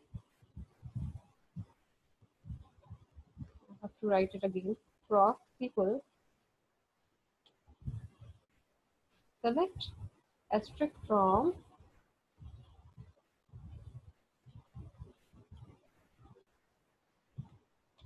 Okay, so this is my code. I want to use the proxy and I want to fetch all the observation from the test user attachment. If I execute this, I got what I want. Okay, now I want to create a new variable. Why is this happening actually? I wrote the code that we want. Let me reopen this. Something went wrong.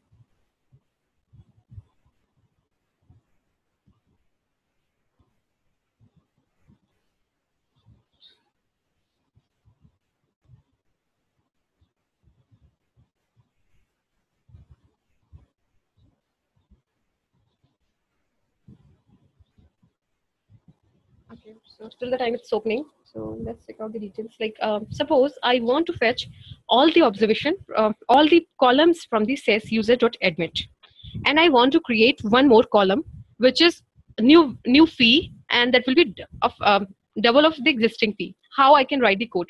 Can anyone of you tell me? My question is, I want all the columns from SAS user.admit. Also, I want to create a new variable which is a double of the fee. That you can call that new variable anything, like maybe new fee or something like that, any name you want to provide. So how you can write the code? Can any one of you suggest anything or tell me the solution?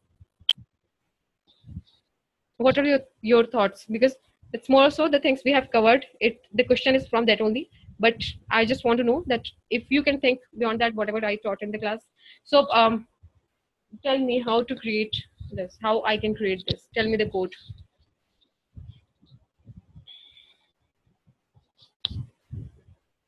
Any suggestion, it can be right or wrong, doesn't matter, but any suggestion if you want to give. To check if your code again, if there is a mistake in the code. Is there any mistake?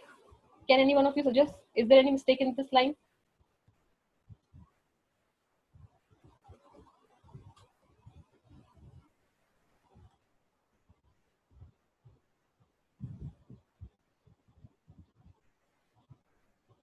Okay, thank you. You are more so like very near to this. Yes, comma, right, got it. Thank you. So we'll write select asterisk comma p multiplied by 2 as new p from where? Says user dot admit, and let's execute this code.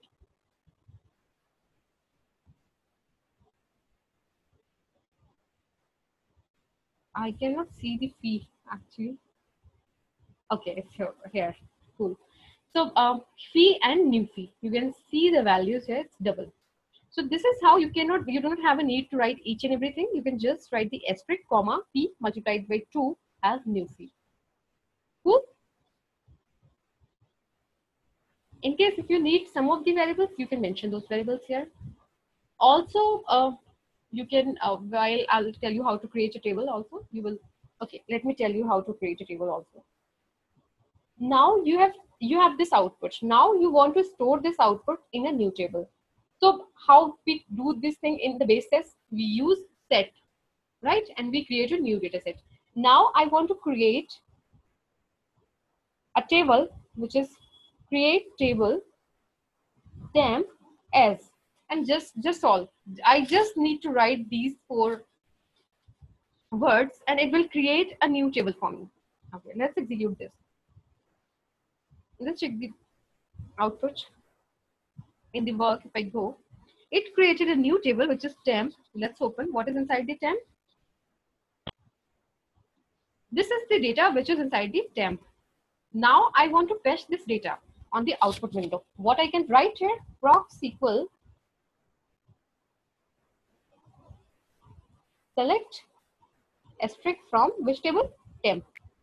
It will give you the output also, right? So this is how earlier in base test what we did, we used the proc print and we used like what will be the code if I'm writing the same thing, if I'm doing the same thing in the base test. Any one of you tell me, because all of you have done the base test. Tell me what will be the code if we are doing the same thing in the base test.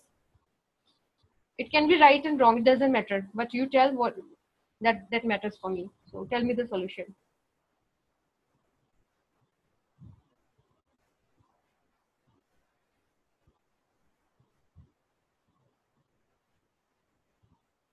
Data set in data set base test. In base test, if you want to create a new data set, and okay, so suppose the same code, what this code is doing. Venkat, first of all, tell me what this code is doing. It is first phase is creating a temporary table. Right. As basically It is fetching the data from SAS user admit and putting into the temp table. Right, correct. Okay, now I want to do the same thing in the base SAS. So how I can do that? Set by set. By set we can do, right? What will be the syntax? Now you guys will tell me, I will write that. I'm commenting this thing. Syntax will be data temp temp set SAS user dot admit as user.admit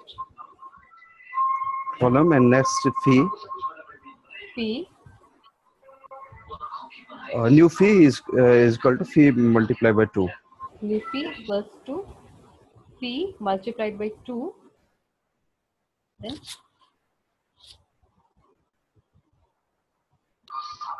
Run. Right. And then if I want to print this output, Proc print.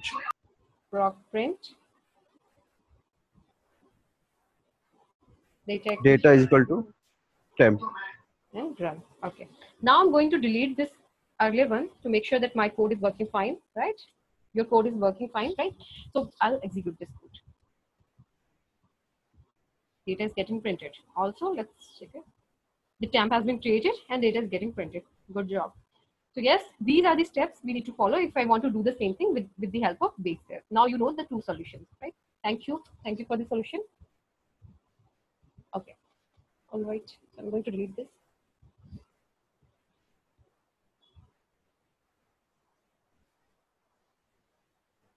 Distinct, we have already covered. But yes, with two guys, we will be doing.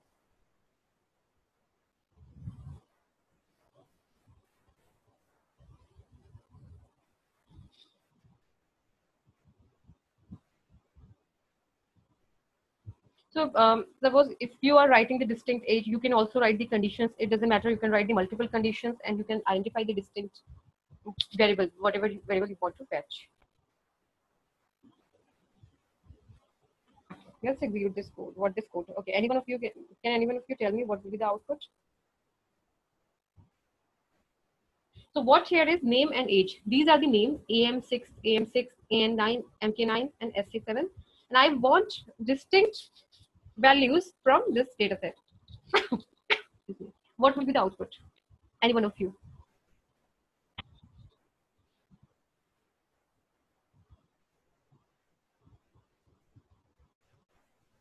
Last 4 lines. Okay.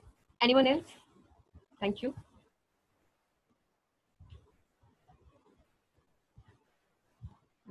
So if I execute AM6, 9, S87, all right.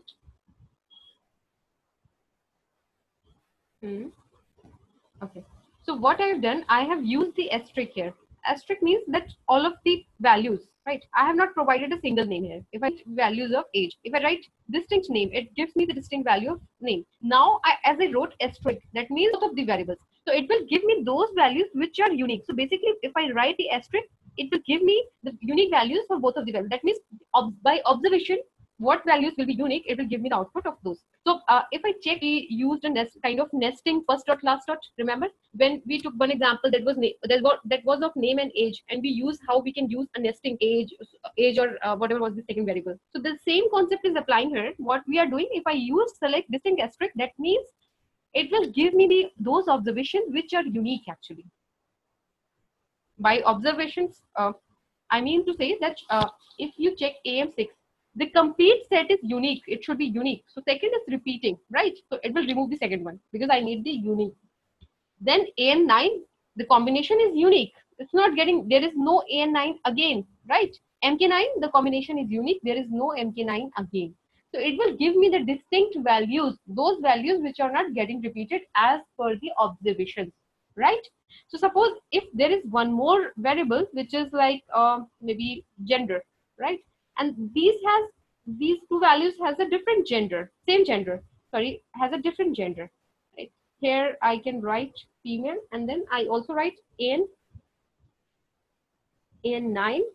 and then female. and then I can write male. I can write male. Okay, and then here I will write gender, and then I will write. So now tell me what will be the output. Any one of you?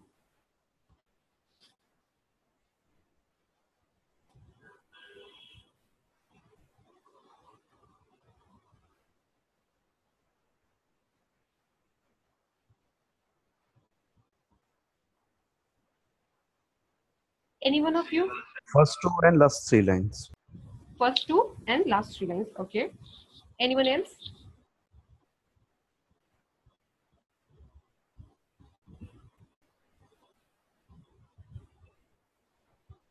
Okay. So what's happening over here? Actually, the same thing which was in earlier.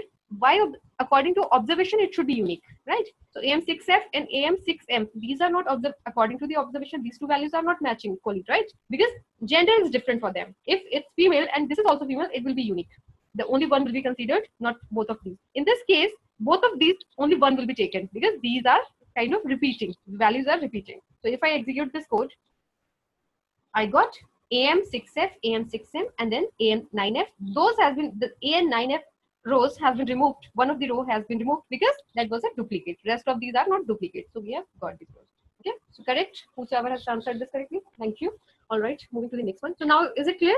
So next time if I give you another example, you will be able to do this. And if I write the, okay, if I write the age here, give select distinct age from Parvel, what will be the output?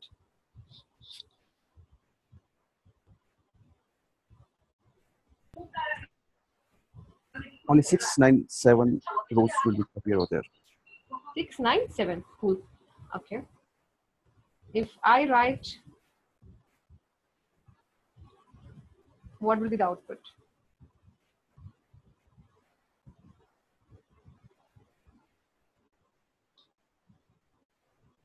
What will be the output? All of you. If I write select distinct FM. gender from part, right? F and M. Cool.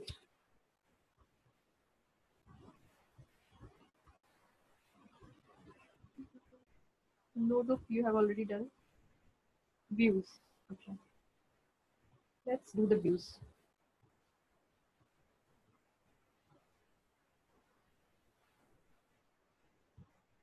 Okay, these are very small things, but really interesting, like very interesting stuff here. Okay, so I will tell you the procedures also, which will give you the information around your tables, your data sets, right? So suppose if I want to get the information regarding the SAS user.admin, because I have been using this table a lot, right? And I want to check more information regarding this table. So what I can do actually, first of all, either like I can open this table and then I click on each and every column name, and then I can get the information regarding this. If I want this information in a single go, like I just want to write a code and the code will give me the information regarding this. So what I can do here, I can write like describe, and then describe, you will write the table name also, describe table and then table name. So here we write the describe table sasuser.admit. So I want the information, my temp table, or maybe sasuser.admit, because we know the variable temp may have a separate number of observations and variables. So if I write describe table sasuser.admit, what it does, if I execute this code and check the log, in log it will give me the information regarding the table, how this table actually got created, right? So can any one of you explain me what is this actually?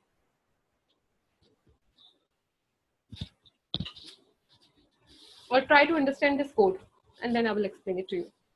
In case if any one of you want to explain this code, let me know. It is basically the SQL statement of the create table for the SAS user admin. Right. So it is telling that it has listed out the columns over there and the type of the column, whether it is a variable or a character type. Right. And also, yeah, it has given the formatting over there. After that, it has created one more index over there on the SAS user, mainly having the keys as name and sex and age. Right. Cool. Right. It's doing the same thing. So basically, now if I like all of you understand this thing, like I can repeat it. So first of all, buffer size. This is the buffer size which is allocated for this SAS user.admit. And then when we move the columns, the information regarding the columns, the ID has character type, right? And inside the character also it has a format, which is 4 4 dot, remember 4 dot, we have used 3 dot, 4 dot. So this is the character format, which is 4. Like it can store the IDs in the 4 dot format. Then we have name. Name character can go up to $14, right? And then we have 6, it's $1, female, FM, FM, something like that. Age is a number, date is a number, height is a number, weight is a number. And then we have act level. Act level is again character, and the maximum it can go for high, HIDH, MOD, LOW, right? The format is 4 dot, $4 dot, right? And then we have CNUM. Format is 7.2. So W dot D, right? D is for digits, which will be like after decimal. It can be up to 2 places. So it can, like, piece could be something like $344.22, something like that. Or maybe 376.50, or maybe 0.00, something like that. So these are the formats, and so we have provided the information around the formats and the type of like if it's a number, if it's a character, and if it's a number, then what is the format? If it's a character, what is the format? So they have provided the information regarding these variables. So in a single go, you can check the information of the tables. Whatever table you want to check, you can get the information. And then we have one more interesting thing. We have not done the indexing as of now. So how to create an index? They have created an index for the index name is new, and this index has been applied on SAS user.admit table. And what is the sequence of indexing? The name, sex, and age. So I will cover this separately. So this is how you can, just now we have created one table, which is I think temp. So let's go in the, okay, Parul. So I want to get information regarding this table. Okay, describe table, Parul. And if I execute this code,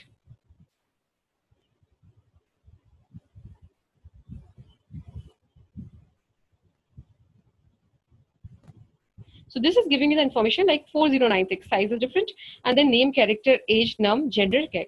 I have not used any indexing here, so no index has been created. I have not provided any proper format, so no format has been provided, right? So this is how you can get the information regarding your tables.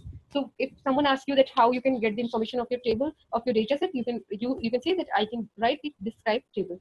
With the help of Proxycle, I can write describe table. It will give me the information of my data set. Okay, and then there were other things also. Describing one variable.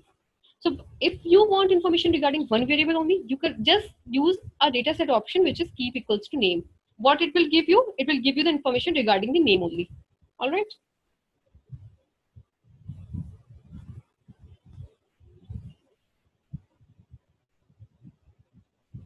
Describing is except one, you will write drop equals to name. So it will give you the information of all the columns except drop, which is name. You have dropped the name, right? So this is how you can write the information. And then describing two different tables. Like I want information of SAS user.admit, and I also want information of ACTs. So ACTs. So I can get the information of both of these two together in a single row. I just write the describe table, and then I wrote the name of what tables exactly you want to describe. So if I execute this, it will give me the information regarding the ACTs and SAS user.admit. For SAS user.admit, you can see the indexing and then the same information. Now ACTs is new, so it will give you the information of web size, and then city char 22 level equals to city where airport is located, code char 3 level equals to start point, and then name char level equals to airport name, country char level equals to country where airport is located. So it gives you the information of the levels, the formats, and then the column names, indexing, each and everything. So all of the information regarding the table you can find here. So basically this is giving you the information regarding the structure only. One thing you have seen that it's not giving you any information regarding the variable, but yes, the size and the structure for both of these, it's giving you the information. Okay, so this is how you can create a view. Okay, so let's create one view. So no, as we create a normal table, what syntax we write actually. So this is if I remove this and I need to fetch the data from SAS user.admit. I will write a simple command, select the asterisk from SAS user.admit. Now, if I want to create a table, what I will write? Create table temp as, or maybe ABC as, whatever name you want to give, you will write it. Now, if you want to create a view, instead of table, if I create a table, I will write create table temp as. Now, if I want to create a view, I just need to write view instead of temp. It will create a view. Now, can anyone explain me what is view actually? Do you know the meaning of view? Okay. I have to give a separate name, temp1.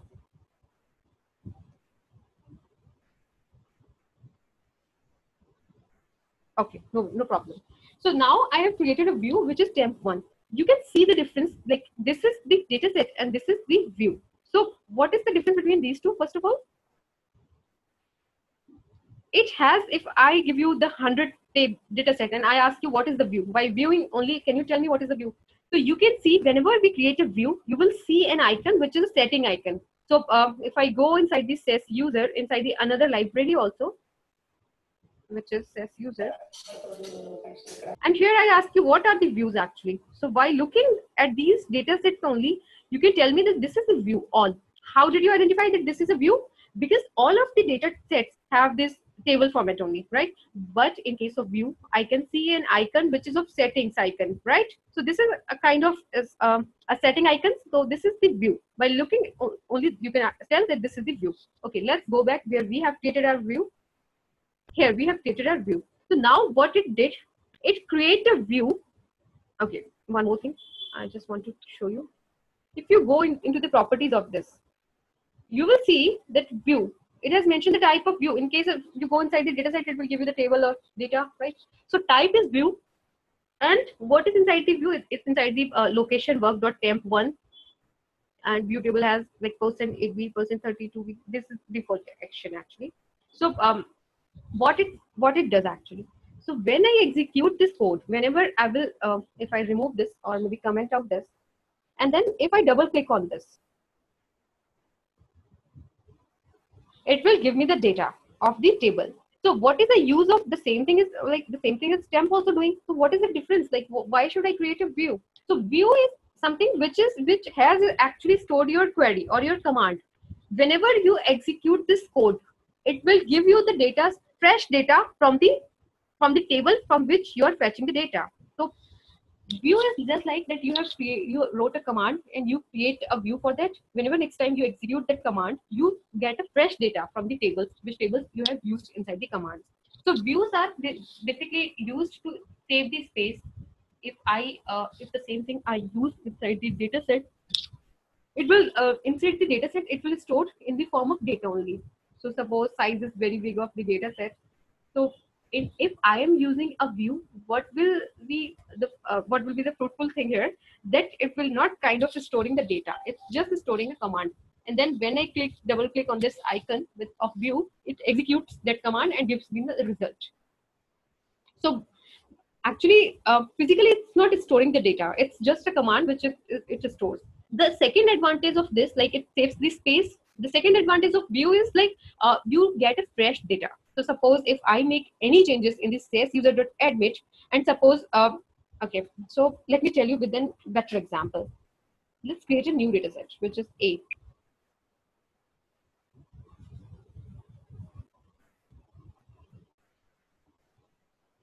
Name will be in character.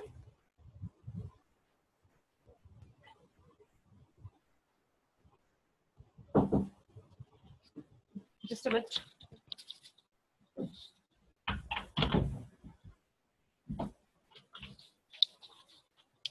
Okay, so we have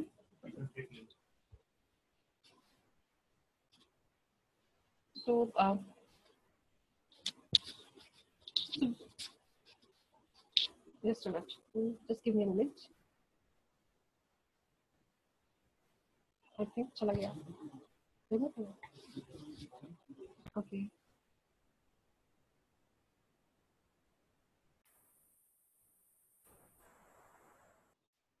Okay, so I have connected again.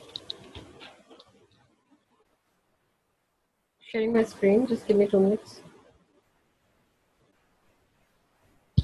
Am I audible? Okay.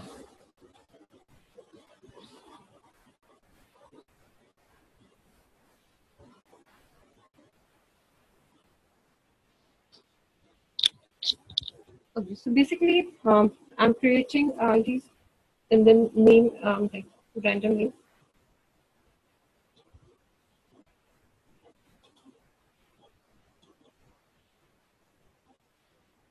So this is my data set, which suppose this is the data, like it can be a big data actually. I'm taking very small data set example. So this is my data which I received from the client, right? So I created a data set with this data, and then I created a table also. Let's make it. Okay. So now I created a table, and this table is like data B. And inside this table, I wrote a code which is set A and then run. I also create a view, which is a proxy equal create view as select asterisk from A and then quit. So this is my three things. First of all, I received the data from the client, and then I created a new data set, which is A. Now I want to make a copy of this data which I received from the client in another data set, which is B. Also, I'm creating a view, which is a copy of actually from the data, whatever data A has. So now if I execute this thing, A has been created, B has been created, and oh, view name I need to give. Name could be my view, right? Create view, my view as, and then I execute this. So now all of three things have been done, my view, A and B. Now I received a request from the client that A has been changed. I have received new data from the client. So it's like the information is, and then it could be these things, right? So I'll just update the A because I have received the data from the client of A. Now what will happen if I open the B? This is something which I made a copy, right? And I wrote did some execution. My data is like 1, 2, 3, 4. This is kind of old data. What if I execute my view now? I receive the data, which is the updated data. Cool. So this is the reason that we prefer to use view. With the help of view, what we do, that we actually store the query. And whenever we have a need, we just double click on that view and we execute and we get current data. We can say the live data actually. But in case if we are doing this, like we wrote a query or maybe we created a table with the help of this SQL, we wrote some commands. So that data will not be refreshed until unless I wrote the code again or I wrote the code and I execute that code again. So two advantages. First of all, it saves your space, right, of using view to that advantage space saving. And the another advantage is that you get the current data. So these are two things. That's the reason that we prefer to use view. Okay, if you want to get the information regarding the view, the same way as you get the information regarding the tables, you can write proxy equal, and then you will mention the describe and view, which view you want to describe, my view. Because you can have multiple views, right? So you have to write the name that you want to describe the table or you want to describe the view. And then you want to describe what view, because there could be two views, like my view temp1. So you will write the name of the view. So this is the view, select tested from A. Very simple view, right? Okay. So this is another example of, now you know how to create a table, how to create a view.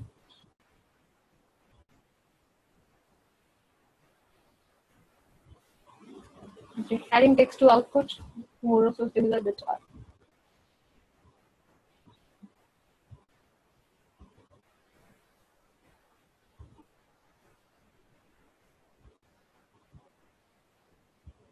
Okay. So this is how you can add, this is actually create a new column. So suppose if I use this code, it also save this text and also create a new column. And we fetch the data from this user.address. You write the ID, you write the name, or I think there was date. So if I execute this code, so what it does actually, the birth date for, it will write this static code is. Like for this ID is this, or you can write the name actually instead of ID. So if you want the static text to be printed again and again, so you can use this. Like the birth date for which name you will mention. Mure W is. I choose the date from that another column. So I use two columns, name and date. And then this is like a text which is getting repeated. So suppose if you want to create a report and then inside the report you want to place some static text. This is how you can place the static text. So what you did, you write the static text first, the birth date for inside this quotes, right? This is the static text. For which you want to get the birth date, I will give the name, the variable, the column name. Column name is name. And you write again another static text which is, and you write the date. That I want the birth date for this name is this date from this table. So this is how you can write the static text also. This is not generally used, but yes, in case if you have a requirement, you can use this. So there are multiple other things. I will give the codes of these things, creating tables using output. Okay, this is important. So if I say that creating table using output, that means what I did here, select asterisk from SAS user.admit, and then I create a table. They are also doing the same thing. Create table temp as. You know this thing? Select name of the patient is name, age and year is age from the SAS user.admit. The same thing which we did earlier. Now we are just, the output we are taking inside a table. The table name is temp. I will make it temp 5 because we already have temp table. I do not want to override that. Temp 5. If you check the temp 5, what it does actually, the static text, whatever the static text that has been taken, and it is stored that value inside the like a variable it creates like temp A 001 and then temp A 002 underscore temp A. So by default it gave a name to these variables to these values. If you want, you can rename these. That this is the name. If you click on this, you can take the values from here and then you can rename. You know how to rename the values. So you can give it a proper name. You can use the rename in the base SAS. In the SQL also, you can rename it. So you can, I will tell you how to alter the table, and with the help of alter table, you can rename the values. But in base SAS, you can use a rename functionality. So what it does, it not only creates the static values, but also it stores those values inside a variable. And by default, SAS gives the name of those variables. Name to those variables, right? So this is how you can create the static. If it's required and you need to create a report, you can do this in this way. Calculating values, these are the interesting ones. So we did calculation for fee, right? Now if I need to do a division or maybe other thing I want to perform, like here, this, for example, here they have taken like month divided by day. Suppose I want to divide the fee by 12. That is the annually fee. I want to calculate the monthly fee. So I can do that, right? You can also do that, fee divided by 12 and give a name. Next is age level equals to @ sum of height as sum height from format. This is like, okay. So what they are doing here, they are using the levels, they are doing the format, and they are using a sum also of sum of height. For this is something which I will tell you in detail, but as of now, I will tell you how to do that. But we will be covering these aggregate functions. So, okay, so let's, if I remove the level, I just want to fetch the sum height and I remove the format also. If I execute this code, what will be the output? Age and then corresponding sum of height. So sum of height is like what it did actually. It took the sum of all the heights which we have. So suppose, let me take this example. If I write here, I remove the age. I execute this code. It will give me the sum of height of all the heights, right? 1433 is the sum of all the observations which have the height. Those sum is sum of height. Now I want age also, age comma sum of height. What it will give me the age, corresponding age value for all, and then sum of height is like kind of a static which I'm using here. So this is age 216272, and then it's giving me the sum of height, right? So this is static, but generally when we'll be working on the live, we'll be using it in a different manner. We'll not be using it this way. Okay, now if I want to provide the label and also I want to provide the format. So level equals to @ you want to give age as a level which is @ and then sum of height you want to give a format which is 5.2. So if I see the current format which is like normal 4 dot format, I want to give it a proper format like up to 2 places of decimal. So instead of age, you will see that the level has been @ which is not showing here. ABC. And then sum has been format 5.2. So ABC is the format and sum of height is 1433. It should be in 5.2 format. Why it's not taking the 5.2 format? Let's check the log first. Okay. Because it's already like the reason behind because it's not taking 5.2 format because sum of height is 1433, right? 1433 is already 4. If I make it 5.2, it will remove the value. So it should be at least the counting should be match. So here you can see that 8.2, that means width can be up to maximum 8. So 2, 3, and then 4, 7. So it can easily store the value. So that's the reason it took 8.2, but it did not took the 5.2 because 5.2 will not have the complete values, right? That's the reason it ignored that. So we wrote it 8.2. And then we wrote a label which is ABC. So you can change the label, you can give it a proper label, you can give it a proper format as per the requirements. And you will be using $dot formats also, which you have learned in earlier class. Calculated as we have already done. We can take another example of using format.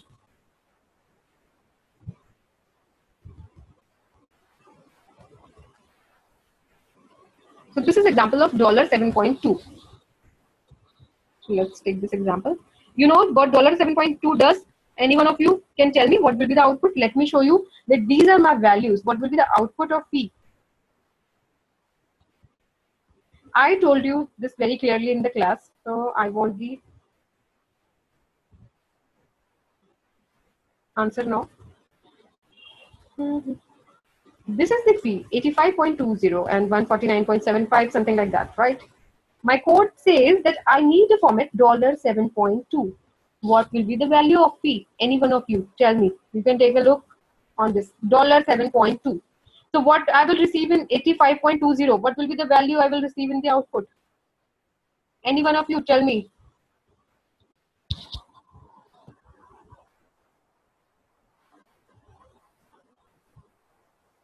Any suggestions, anything? No one is practicing at home, right?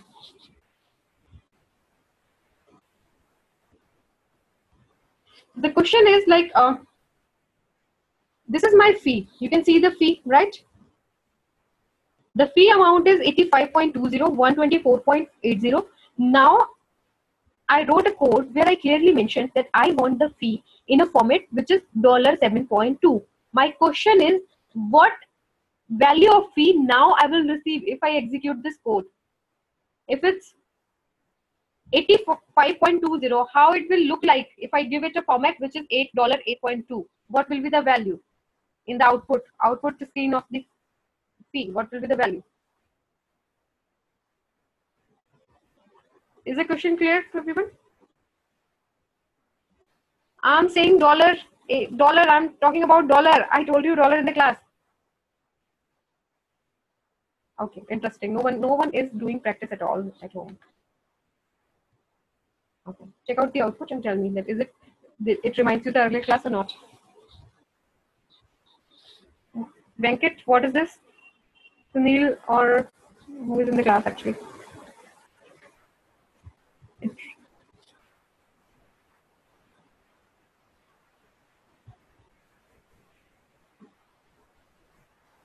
Himraj, you were in the class. I told you also. Suresh, Venkat, all of you. $85.20. When we are using a dollar format, it will give a dollar, right? We did it a lot in the class. Okay. What about if I use the comma 9.2? What will be the output? Any suggestions?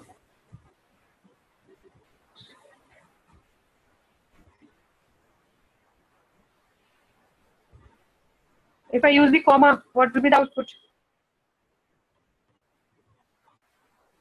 These are the values. Let me show the values again. Let me show you the values. Just here are the values. What will be the output?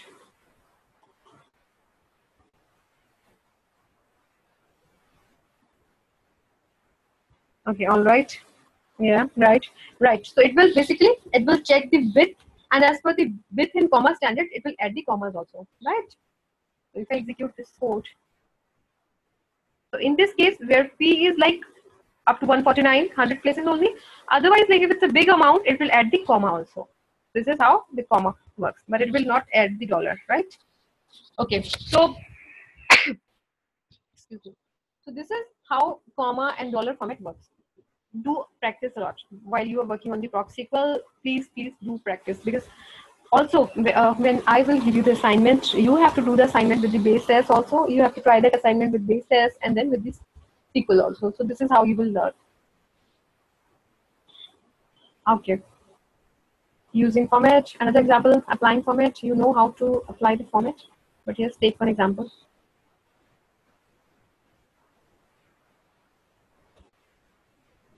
No, it doesn't matter if you write the format, because I told you that syntax doesn't matter. Like if you write the syntax in capital or in small, it works. But if you write the data, which is case sensitive, if you providing the format also, that is also inside the quotes, that is case sensitive. But doesn't matter if you write the in the capital or small, it doesn't matter. It doesn't make any difference, because says like it's case sensitive.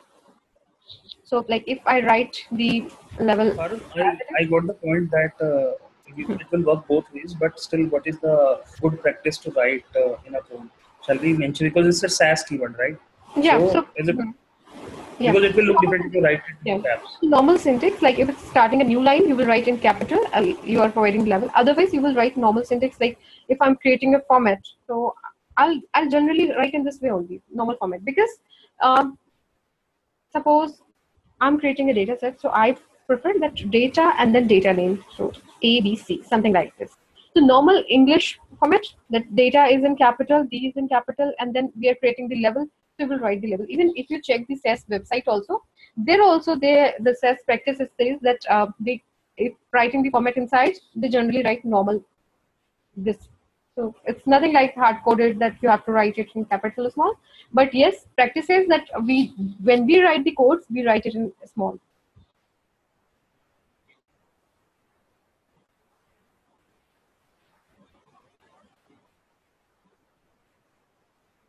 Okay, so another thing of the format, okay, put, all of you know about the put input. I discussed this in class, right? Okay, I will not take this example right now, but yes, the put function can work here. So we discussed about like put and input. Input is basically for converting the value in numeric. Put is basically for converting the value in the character. You write the what value you want to convert, you write the value name, and then you provide the format. So this is just to tell you that you can convert the values also with the help of put and input. The same way you did it in the base SAS. In the same way you convert the values in the ProcSQL also. The modification can be done, right? So let me show this example. So here what we are doing, creating a table which is A. Select name comma put age comma 2 dot. That means age is numeric. Now I'm converting it to the character. So this table A has been created. Let's check out the A table first. Age was in numeric earlier. Now we have used a put. Age 1 we have created, right? So this age 1, but it does not have any value. Why? Let's check out the log also. Invalid value for width specified. Okay. All right. So first of all, because we have changed this SAS user.admit dataset. So first of all, let's go inside the, I think it will be three dot. Because 100, 140, these are the age values now. Earlier it was 2 dot before making any updates. Now if I check the log, yeah, there is no error. So now if I open the A,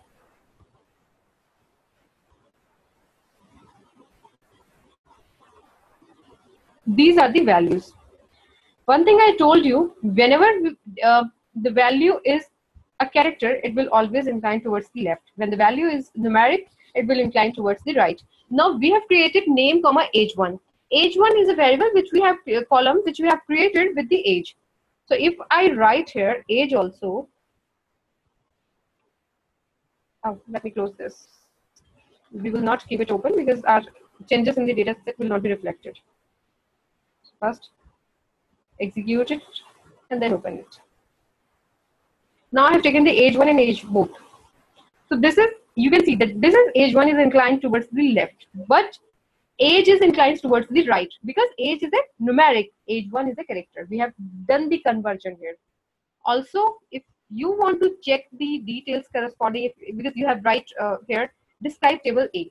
So it will give you the information regarding the table also. Name character 14. That means name character 14. Age 1 is character because we have done a conversion with the help of put age, comma, 3 dot. And then age is num because age is number. Right? Is it clear? Clear to all of you? How is it working? What put does?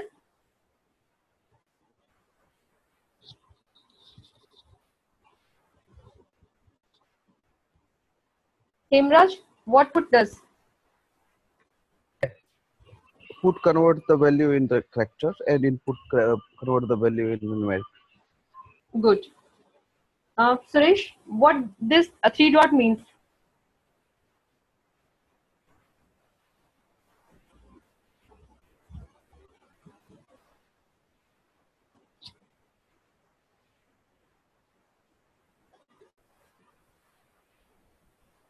Okay, no problem. So this basically the put is a function. What is the functionality of the put function?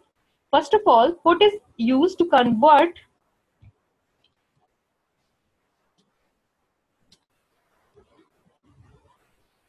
numeric values, to convert the numeric values into character. This is what put does. Put function, what put function does?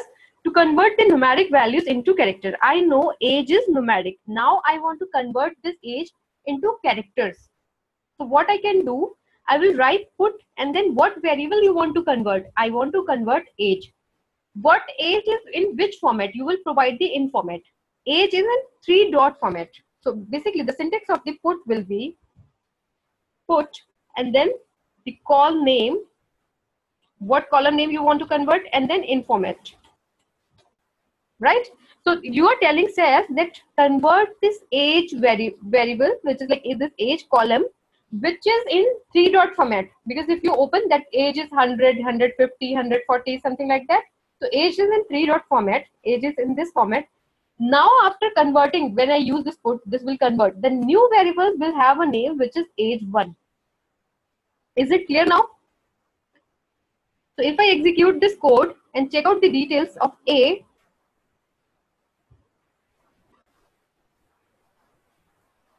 it gives me the information of age 1 and age both. Age is, what is age? Character or numeric? Suresh, what is age? Character or numeric?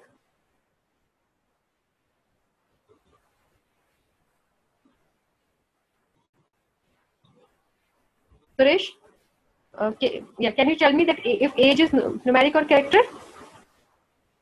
Age is numeric. Good. What is age 1? Character or numeric? Character. Great. Awesome. So this is how we will be converting the numeric to age, sorry, numeric to character and then character to numeric. If you need to convert a name in numeric, you will like, but the values are in the character. Otherwise, you will convert it in numeric also. Okay. All right. Cool. So good. Let's move to the next topic, which is we know how to apply the format. We'll do a practice because we need to work on the formatting piece. So we will do the practice. We'll do the base assignment. We will work on the SQL also. All right. So case I will tell you tomorrow, because not tomorrow, in the next class, because it has a lot of things, but I will tell you other things today. There are lots of things in the case. Frac. What do you mean by frac? What do you mean by frequency actually? Any one of you can tell me what is frequency?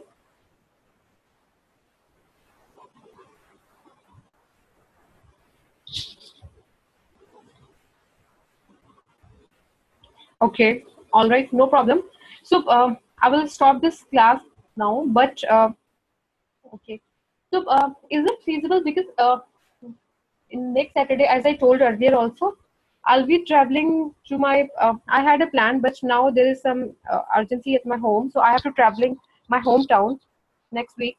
So I'll try to like, I'm planning that I'll be moving on, traveling on Friday and then reach in night and then I'll do some work. I have some urgent work there. And then we'll do the departure in night only because I need to attend the class for Sunday. So there are chances that I'm not sure about the Sunday as of now because earlier I discussed that I will take off for both of these days, but I will make sure that I'll do a off on Saturday, but I will try my level best that we'll do a class on Sunday. So on Sunday we will do extended class. So whatever I taught you till now, do a practice, a lot of practice of that, and then on Sunday we will discuss the things we discussed today. We will do a quick revision and then we will discuss the further things because there are lots of things we need to do in the proc sequel only. I will take time because proc sequel is kind of, it has a weightage like complete SAS base and not exactly the macros, but base is kind of equivalent to proc sequel. So we need to work a lot on proc sequel. So next Saturday will be off and I will confirm on the Sunday. I will try my level best that we have a class on Sunday, but I will confirm, I can only confirm on the Saturday. So, but do a practice, please do a practice. And if you have any question, we have a WhatsApp group. You can ping me there, you can ask, you can discuss the problems there so that others can also like find the things interesting and they can like, all of you are working on this test. So maybe if I have a question and other one has already done that thing, so that can give me a suggestion, like if you can do this thing in this way. So ask questions, this is how we learn things. Okay. All right, so I will send you the notes and whatever I taught you in this class, please do a practice. I will also send the recording. Yeah, please ask questions there, right? And I'll also give some of the questions there so that whenever you get time, you do a practice. And all of you have access of the SAS online software, right? SAS on-demand access, all of you have. So in case Vipin, if you have not registered on the on-demand software, so please do a registration there so that you can easily access it while you are working, because this is something whenever you have access of internet, you can directly access to that software. So please make a registration there. And in case if you have any question, feel free to reach out to me anytime. And okay, so we will stop the things here and we'll connect on next Sunday. Thank you. Yeah. Can you share the material so that yeah, I will share the material after the class. Even the material will contain the other details also, but you need to make sure whatever I taught you, you make a practice of that thing, and then if you get time, you can move further, no problem. All right. Sure. And the exercise also will be there. Right? Yeah, exercise. Yeah, exercise. Generally, I prefer that. First of all, do some more things like cases, and then joints, and then I will give you the exercise. We have a lot of material. Okay. One more thing. I gave the exercises for base test. All of you have done those exercises. In last week, I gave some exercises. I have not received any solutions yet. So no one has provided the solution. Please send me the solution. Okay. So Vipin, we once we do the some more material, we share the exercises, and there are a lot of exercises. I will share the content of that. Okay. Great.